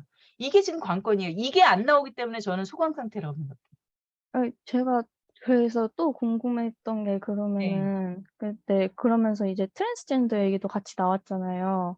그러니까 페미니즘이 결과적으로 가야 되는 것은 어떻게 보면 남성성, 여성성 이거 자체의 와해로 가는 방향인 건데 그렇게 되면은 그냥 젠더의 운동이 돼 버리지 이게 페미니스트 운동이라고 볼 수 있을까 약간 쪼금 그 구분이 애매해지는 것 같아서 네. 그거를 귀 좀 질문드리고 기울이세요. 핫한 싶었어요. 주제를 지금 말씀을 해주셨습니다. 그러니까 지금 말씀하시는 분은 그 페미니즘의 주체가 누구여야 된다라고 생각하시는 거예요? 이거에 따라서 페미니즘 안에서도 논쟁이 붙어요, 아직까지도. 모두가 페미니즘이어야 된다고 페미니스트여야 된다고 생각을 하고 있거든요. 모두가 네. 평등한 인권을 가지고 있는 네. 약간 성적으로서 누구든지 평등해야 된다. 어떤 성을 가지고 있든. 네. 그렇게 생각을 하고 그러면 있어서 일단 젠더 운동이라고 하는 거는 예. 젠더 운동이라고 하는 거는 뭐라고 생각하시는 거예요? 지금 말씀하시는 분이? 그 뭔가 그 안에서 자꾸 또 약간 이거는 제가 현재 페미니즘이 어떻게 분화되어 있는지 잘 모르겠어 가지고 그러는데 페미니스트들 중에서 레디컬 쪽에서는 확실히 트랜스젠더를 배제하는 여성만을 대상으로 그들이 말하는 정말 생물학적 여성만을 대상으로 해 가지고 다시 젠더란 무엇인가에 대한 젠더론 뭐 이런 쪽으로 방향이 가고 있더라고요. 음. 그 인터넷에서의 논쟁이. 그래 가지고 페미니즘과 젠더가 같이 가야 되는 건 맞는데 지금 분리가 되어 있어가지고 무슨 얘기인지 대충 알겠어요. 젠더는 해롭다라는 그 책 때문에 사실 이게 되게 웃기는 게 레디컬 페미니스트가 언제적 레디컬 페미니스트고 어떤 레디컬 페미니스트인지도 되게 지금 정리가 되어야 되는데요. 네네. 원래 저는 제가 알기로는 슐라미스 파이어스턴이 성의 변주법을 쓰면서 그 68년도에 그 제2의 물결과 관련된 이야기들을 이론화시켰을 때 그게 레디컬 페미니즘이잖아요, 당시에. 음, 그 레디컬 페미니즘이 정확하게 얘기하면 생물학적 차이에 기반해서 여성을 특정한 역할로만 가두는 것을 사실 비판을 한 거잖아요. 그리고 여기서 생물학적 여성이라는 말은 분명히 부각이 돼요. 그 레디컬 페미니즘에서도. 근데 가부장이 사실은 그 생물학적 그 성별은 부여한 것이라는 걸 확실하게 하거든요. 그렇기 때문에 슐라미스 파이어스턴과 같은 레디컬 페미니스트들은 마지막에 오히려 이렇게까지 레디컬하게 가요. 기술로서 오히려 그 우리가 생각하고 있는 이 생물학적 차이 자체를 없애야 된다. 이렇게까지도 가요. 아, 예. 근데 지금 레디컬 페미니스트, 한국에서 레디컬 페미니스트 누구라고 얘기하냐면 앞에 지금 말씀하시는 대로 하면 트랜스젠더 익스클루시브, 트랜스젠더 배제해서 그 레디컬 페미니스트를 지금 말씀하시는 것 같아요. 이분들이 다시 생물학적 여성을 되게 강조하신단 말이에요. 그죠? 근데 저는 이 생물학적 여성이라는 것이 되게 이미지라고 생각해요. 이분들이 저는 그렇게 생각하는데 이분들은 생물학적인 어떤 그 자체라는 것을 이제 전제하고 말씀을 하시고 그런 몸을 갖는 사람이 페미니즘의 주체여야 된다라고 생각하시죠. 그렇죠? 네. 그거에 지금 저는 비판을 하는 거예요. 네. 네. 왜냐면은 그것 자체가 상상계적인 봉합과 관련돼서 강박적으로 반복했던 가부장제의 이미지들을 그대로 갖고 와서 사실 우리가 이용하는 방식의 생물학적 그 몸이라고 하는 이미지를 저는 사용하고 있다고 생각을 하거든요. 그리고 물론 이 몸, 우리가 만질 수 있는 이 몸을 거부하는 거 아니에요. 그렇지만 정말 말끔하게 구분될 수 있는 생물학적 여성의 몸이라는 건 정말 이 세상 어디에 있을까? 대표로 누구를 얘기할 수 있을까? 이거는 굉장히 환상적이라는 거죠. 사실 생물학적 여성의 몸 얘기할 수 있어요. 그렇지만 지금 말씀하시는 분하고 나랑 그 여성의 몸 똑같을까요? 나는 되게 많이 다를 수도 있다고 생각하거든요. 그리고 실제로 다를 수도 있고 달라지고 있기도 하고 뭐 하여튼 여러 가지가 있을 수가 있다는 것이죠. 근데 그거를 상상계적으로 봉합하려고 하는 방향으로 가는 것이 아니라 실질적으로 이 몸이 가진 젠더를 그냥 단순히 해체하자는 게 아니라 이런 요즘은 성차라고 얘기하죠. 저는 사실 성차라는 말을 요즘 더 이게 또 가려면 이게 1시간 반 강의가 돼야 되는데 젠더가 성차랑 젠더랑 이게 어떻게 다른지. 근데 이 성차라는 말은 실제로 어떤 거냐면 실제로 생물학적인 몸과 우리가 얘기하는 그다음에 젠더가 구분된 게 아니다. 이거를 구분해서 생각할 수 없다. 우리의 신체는 항상 그 문화적 해석이 스며들어 있는 신체다. 그렇게 본다면 정말 말끔한 의미의 상상계적으로 봉합된 생물학적 여성 그 자체는 없어요. 우리 있어도 알 수가 없고. 그죠? 이제 그렇게 된다라는 거를 좀 인정을 하고 가야 되고 그러니까 우리가 계속 우리의 몸은 과정 중인 거죠. 물론 어느 정도로 스타일화되어 있어요. 스타일화되어 있고 그 스타일화되어 있기 때문에 그 스타일화된 몸의 가부장제의 이분법과 그다음에 특정 역할로의 보정과 뭐 이런 것 차별 이런 것들이 들어가는 거죠. 근데 그것에 대항하기 위해서 우리가 가부장제가 우리한테 그 구분을 위해서 씌우려고 했던 생물학적 몸 그 자체라는 이데올로기를 빌려올 필요는 저는 없다고 생각해요. 네. 그러면 제 입장이 분명해졌죠. 네. 네네. 너무 이러면 잘 여전히 이해했어요. 성차를 얘기하면서도 우리가 생물학적 여성의 몸이라는 거를 굳이 얘기하면서 이질적인 것들을 배제하지 않아도 된다라는 거죠. 네. 그러니까 뭔가 그러니까 그거 부분을 좀 한번 잘 우리가 이제 가야 된다라고 생각하고 있습니다. 다음에 또 이제 되면 그 아주 정말 기본을 만약에 원하신다면 섹스, 젠더, 성차 요거 갖고 이게 황주영 선생님이라는 분도 이번에 박사를 했거든요. 이리가레이로. 들어보시면 우리가 몸을 얘기를 할 때도 생물학적 몸 얘기하지 않고도 얼마든지 유의미하게 성차를 얘기할 수 있다라는 그러면서도 그러니까 트랜스젠더의 부분들을 같이 생각하면서도 혹은 트랜스제저를 굳이 배제하지 않고도 얼마든지 페미니즘 가능하다. 여성어가 얘기할 수 있다. 이 얘기를 좀 더 들으실 수 있을 거예요. 나중에 기회가 되면 한번 초대를. 아, 감사합니다. 네네. 그 너무 악tuel한 그거를 얘기를 하셔서 저는 끼어들 틈이 거의 없는데요. 저는 아주 올드한 질문을 하나 하면 그러니까 80년대 정도의 페미니즘적인 생각에서 그러니까 이게 페미니즘이라는 게 결국 사회에서 여성에 대한 차별 때문에 페미니즘이 생겨난 거 아닌가요? 제가 이게 이제 거의 80년대식 맞죠. 질문인데 네. 그러면 지금 그 후로 한 40년 정도 시간이 지났는데 한국 사회에서 여전히 여성이 차별받고 있는 상황이라고 봐야 되는 건가요? 아니면 그때와 비교해서는 장족의 발전이 있었지만 여전히 차별적인 요소가 존재하는 그 뭐 중간자적인 상황인가요? 저는 이제 그런 걸 중간에 하도 많이 들었지만 심각하게 그 페미니즘 이론이나 이런 거는 전혀 모르기 때문에 그냥 이 한국 사회의 페미니즘 현상과 관련한 의견을 좀 듣고 싶습니다. 네. 네. 이제 많은 저기 20대 특히 이제 대학생들이 페미니즘에 지금 굉장히 많이 반감을 갖고 있는데 이제 그 이유 중에 하나는 이제 여성은 더 이상 차별적이지 않다. 네. 예, 이렇게 생각을 해요. 그 남학생들이. 네. 근데 그도 그럴 것이 저는 그거는 인정합니다. 왜냐면은 일단은 교육과 관련해서는 이거는 좋은 건지 모르겠지만 누구나 다 신자유주의적인 경쟁에 굉장히 공평하게 노출이 되어 있어요. 네. 그죠? 근데 네. 그런 점에서 그리고 어렸을 적에 여자아이들이 사실 상위 랭킹을 다 차지함으로써 사실 어렸을 적에 남자아이들의 경험이 되게 열등감을 좀 많이 느끼는 경험이더라고요. 쭉 얘기를 들어봤더니. 그리고 대학교 때까지 그래요. 그래서 그 발표할 때 여자애들이 더 잘하고 뭐 이런 것들 자기네들이 얘기하더라고요. 근데 선생님은 자꾸 여자애들한테 양보를 하라 그런다. 그러니까 되게 억울하다. 이제 이 얘기를 해요. 근데 저는 이거는 그 어느 정도 교육을 통해서 그 여학생들의 그 능력이 신장됐다라는 거는 너무나 당연하고 맞다고 생각해요.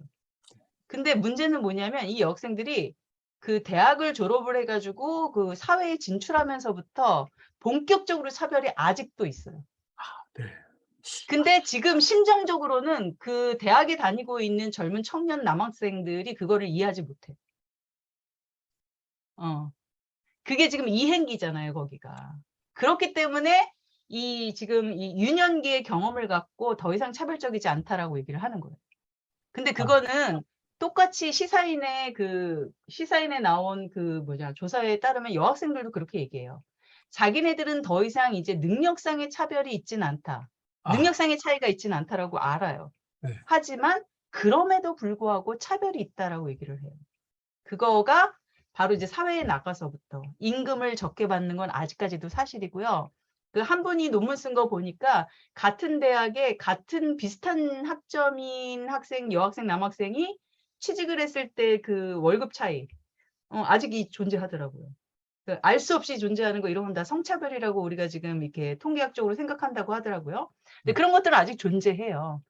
그래서 지금 만약에 정책을 할 때는 여성 모두의 정책 이런 게 아니라 어떤 그룹에 있는 어떤 계급에 이렇게 되게 구체화돼서 사실 얘기가 되어야 되는 건 맞아요. 네. 그런데 이 지금 심리적으로 그리고 다 하고 있거든요.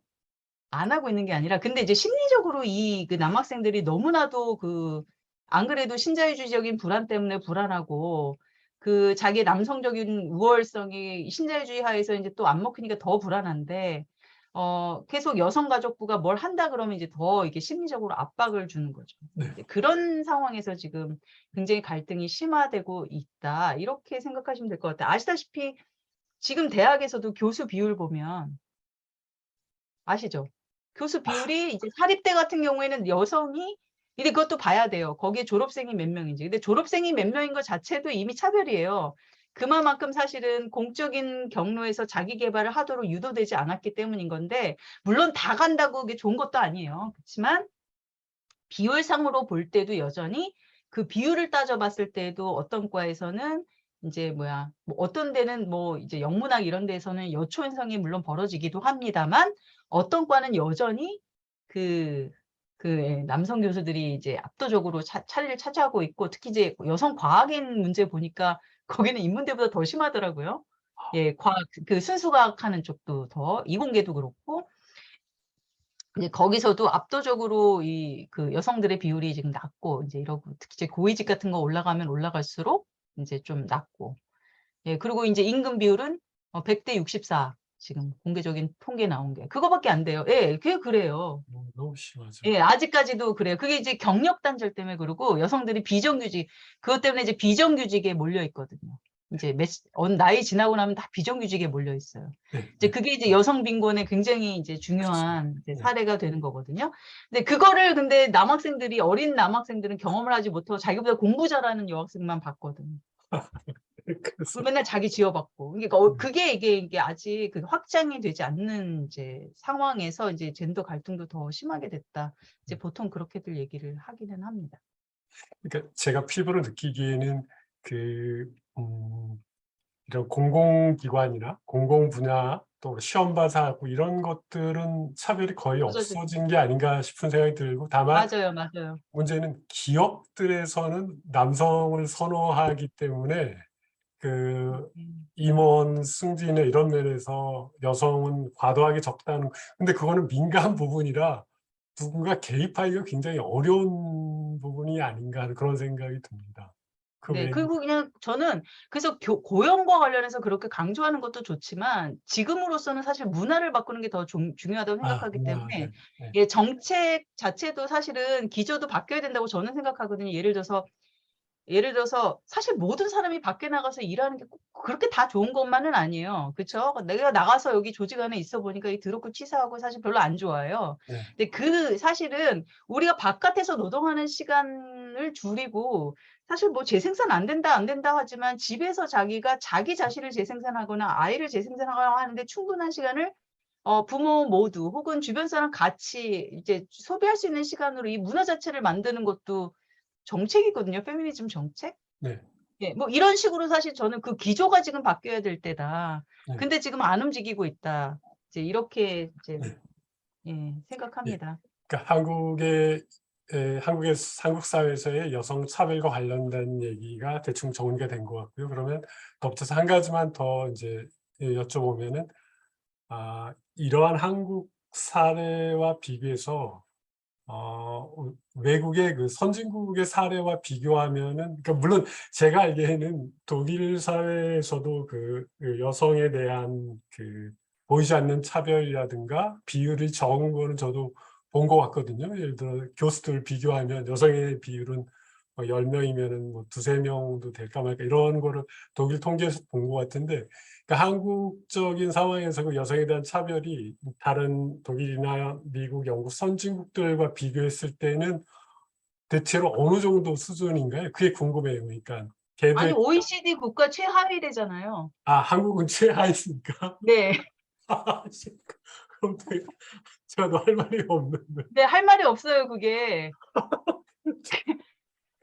고위직 수를 따지든 임금 격차를 따지든 다 따지면 최하위라고 나와. OECD 그럼 국가 최하위. 그럼 제가 거꾸로 질문을 드리고 싶은데요.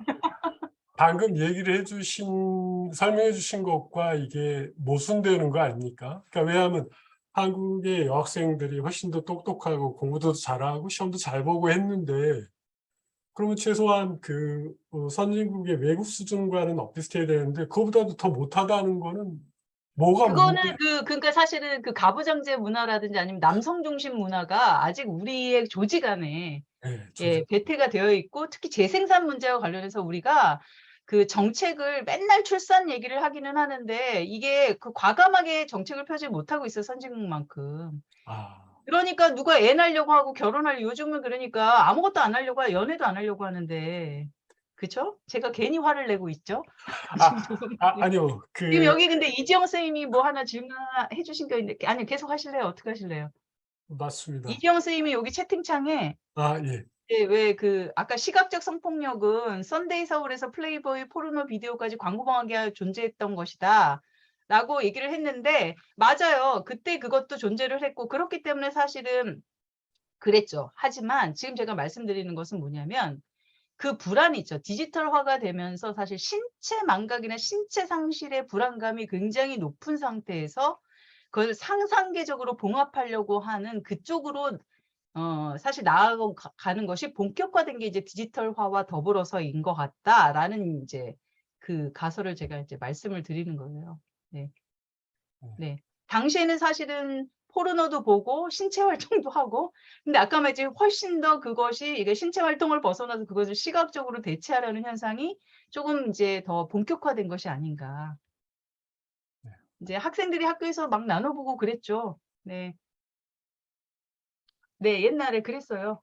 근데 아까 말했듯이 그것이 신체적인 어떤 그 신체 상실의 불안과 연결된 시각적 폭력이었는지 저는 근데 지금은 그것이 신체 상실이나 혼종성과 관련된 불안이 곁들여져서 강박적으로 나타나는 효과가 거기에 집중이 좀 되어 있는 것 같다라고 그때와 지금 좀 차이를 좀 보여주고 있는 것이죠. 네, 네 말씀하세요 또. 아, 제가 그 선생님 의견을 반박하기 위해서 하는 얘기나 그런 건 전혀 아니요, 아니고 반박하셔도 돼요. 오히려 동의하거나 뭐 그런 사례를 드는데 아까 마지막에 얘기해 주셨던 그런 문화, 가부장적인 문화가 바뀌어야지만 출산이나 여성의 어떤 사회 진출이 가능. 그러니까 제가 정말 그거를 뒷받침하는 증거를 하나 말씀드릴게요. 2010년에 12년 전이죠. 제가 독일에 있었는데 그때 대사관을 다니면서 베를린에 있었는데요. 제 옆집에 독일의 신혼부부 같은 사람이 살았어요. 그런데 그 신혼부부가 와서 얼마 안 돼서 애를 낳습니다. 그리고 나서 본 현상이 저한테는 굉장히 인상적이어서 말씀드리는 건데 뭐냐면 애를 키워야 되니까 그 둘 다 일을 했어요. 직장을 다녔는데 누가 쉬고 애를 봤냐면 남자가 직장을 쉬고 애를 보고 여성은 계속 그 직장을 다니더라고요. 그걸 보면서 되게 신선했다는 생각이 했는데 그러니까 한국 사회도 그렇게 해야만이 여성들이 애를 낳고 그 경력 단절 없이 갈 수 있다는 그런 말씀을 드리는 거죠. 네, 그래서 아, 예를 들어서 이런 정책이 있어요. 예를 들어서 특히 이제 이거는 대기업이 좀 이끌 수 있는 문제인데 왜냐면 네. 돈이 있는 데가 이끌 수 있단 말이죠. 그럴 아, 때 그러니까 육아휴직이라든지 출산휴직을 예전에는 선택해서 갔잖아요. 그게 아니라 무조건 가야 되는 걸로 하면 여성들만의 경력 단절은 줄일 수 있거든요. 예, 예, 그러니까 무조건 가는 걸로 하면 네. 무조건. 아, 그리고 그러니까 예. 왜냐면은 여자들 그러니까 출산 휴가를 받을 수는 있지만 경력 단절이 되잖아요. 그 순간에. 네. 그러면 그 다음에 사실은 고위직으로 올라가는데 굉장히 그쵸. 이게 있거든요. 예. 네. 그래서 그냥 출산 휴가만 주는 걸로 끝나는 게 아니라 모든 사람이 사실은 그것과 관련해서 이제 의무적으로 예를 들면 휴가를 낸다. 뭐 그러는 그 법을 제한하는 경우도 이제 서구에서는 있기 때문에 그게 이제 대기업이 주도를 하면 돈 있는 대기업이 주도를 하면 이제 시간도 줄이면서 노동시간 줄이고 뭐 이제 네. 이런 것들이 같이 들어가게 되죠. 근데 이게 될 수 있을까 모르겠어요. 이번 정권 하에서. 근데 이번 정권은 절대 안 될 것 같고요. 다음 정권도 잘 안 될 것 같은데 이게 참 민주당도 못 해가지고 제가 지금 걱정이거든요. 예. 그리고 독일 같은 경우에는 지금 말씀하셨지만 저도 요즘은 독일 같은 경우에는 돌봄혁명이라는 것이 최근에 굉장히 붐이었어요. 이 말은 뭐냐면 그냥 특정 정책을 여성 정책으로 하는 게 아니라요. 페미니즘이라는 이 돌봄과 관련된 어떤 이야기들을 정책 전반의 기조로 놓는 거예요. 그래야 사실은 문화가 바뀌는 거거든요. 그래야 혁명이라는 소리를 들을 수 있거든요. 이제 그렇게 하지 않으면 저는 뭐 출산율이고 뭐고 아예 그냥 아무것도 안 할 거다. 난 이제 그렇게 생각하거든요. 근데 지금 정신을 못 차리고 찔끔 요구를 해주면 이게 여성 정책이다라고 생각하는데 저는 이건 되게 오산이라고 생각해요. 네. 예. 그래서 독일식의 그 돌봄혁명 이야기들이 좀 많이 나왔으면 좋겠고 저도 좀 더 많이 배워야겠다라는 생각도 들고 독일에서 부디 좀 정말 이제 성공을 해서 아예 성장 중심의 시민을 만들어내는 정치가 아니라 그러니까 누구를 돌보는 것이 이제는 이제 탈성장 시기의 어떤 패러다임이 되어야 되는 거 아니에요. 이제 그런 시기의 패러다임과 지금 그 페미니즘은 맞아떨어지는 부분이 있단 말이에요. 그러면 실제로 그렇게 할 때 이거는 여자를 위한 거니 남자를 위한 거니 이렇게 이분법으로 나누지 않으면서 문화 자체가 사실은 전반적으로 서로가 서로를 돌보는 문화로 가는 것이 사실은 이게 이제 대안이 되지 않을까. 이게 나는 페미니즘이라고 생각해요. 여성만을 위한 것이 아니라 나는 페미니즘이 그래서 실제로 미래 사회를 위한 대안이다라고 저는 생각하고 있습니다. 그래서 이거를 정리하는 의미에서 마지막으로 이걸 정리하면서 한 가지 질문을 드리면, 그러니까 페미니즘의 본질이 그 남녀 관계에서 여성이 차별받고 있는 거를 개선하자는 게 이제 주 핵심이고 그 과제인데, 그러면 지금 최근에 이런 그 페미니즘 활동이 그러니까 미러링 하면서 리부팅 되고 막 이런 활동들이 그 여성의 차별을 개선하는 데 도움이 되고 있는 건가요? 아까 이렇게 몇 가지 논의하고 있는 거 보면 오히려 더 반대적으로 뭐 이상한 안티가 나오고 그 백래시가 나오고 막 이런 데는데, 저는 그러한 방식의 이런 맞불 작전이나 이런 것들이 여성이 그거를 하는 건가 하는데 약간 의문이 들기도 하고요. 오히려 네. 여기서 투표 한번 해볼까요? 그게 압도적인 왜냐면 게 이게 단순한 문제가 아니기 때문에 이거 자체가 되게 토론이 될 수 있는 문제인데 한번 이렇게 질문을 어떻게 하느냐에 따라서 또 답도 달리하실 거예요.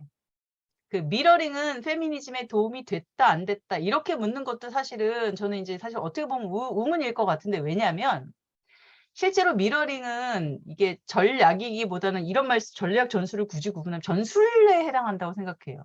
그렇죠. 어떤 순간에는 제가 이게 이분법이니 이런 거 강화하지 말아야 된다라고 얘기하지만 어떤 순간에는 그게 필요하거든요.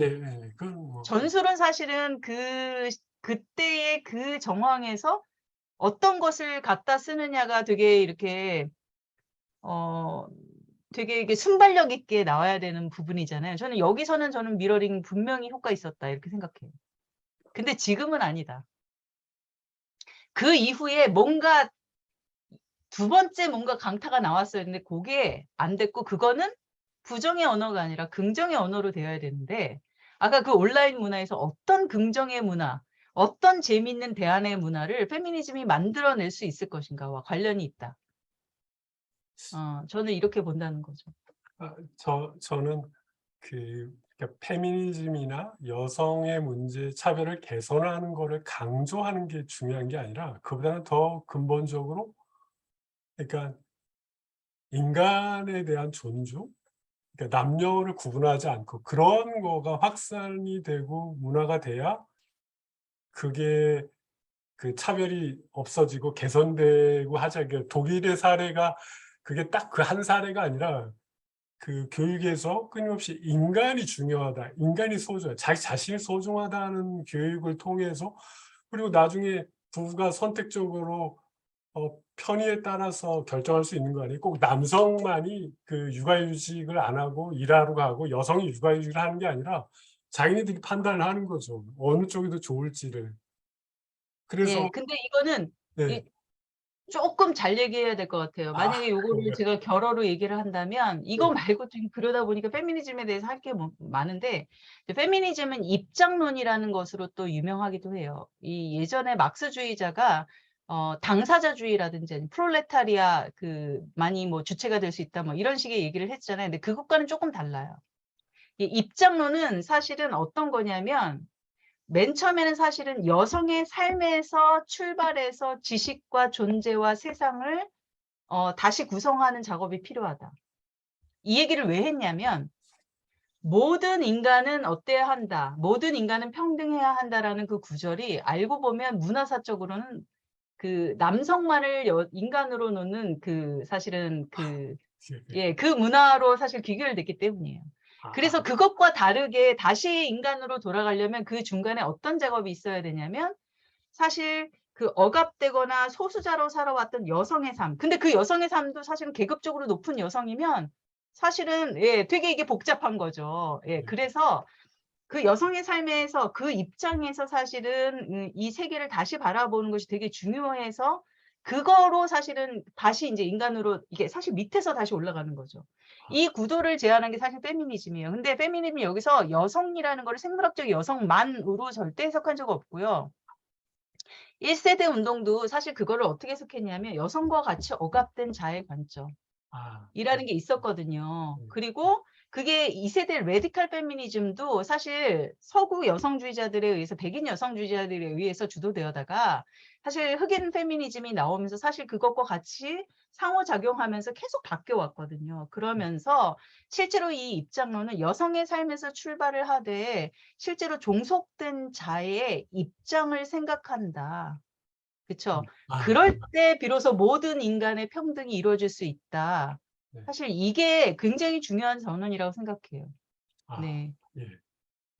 만약에 그렇다면 사실은 여성만이 아니라 여성 안에서도 보세요. 어떤 여성?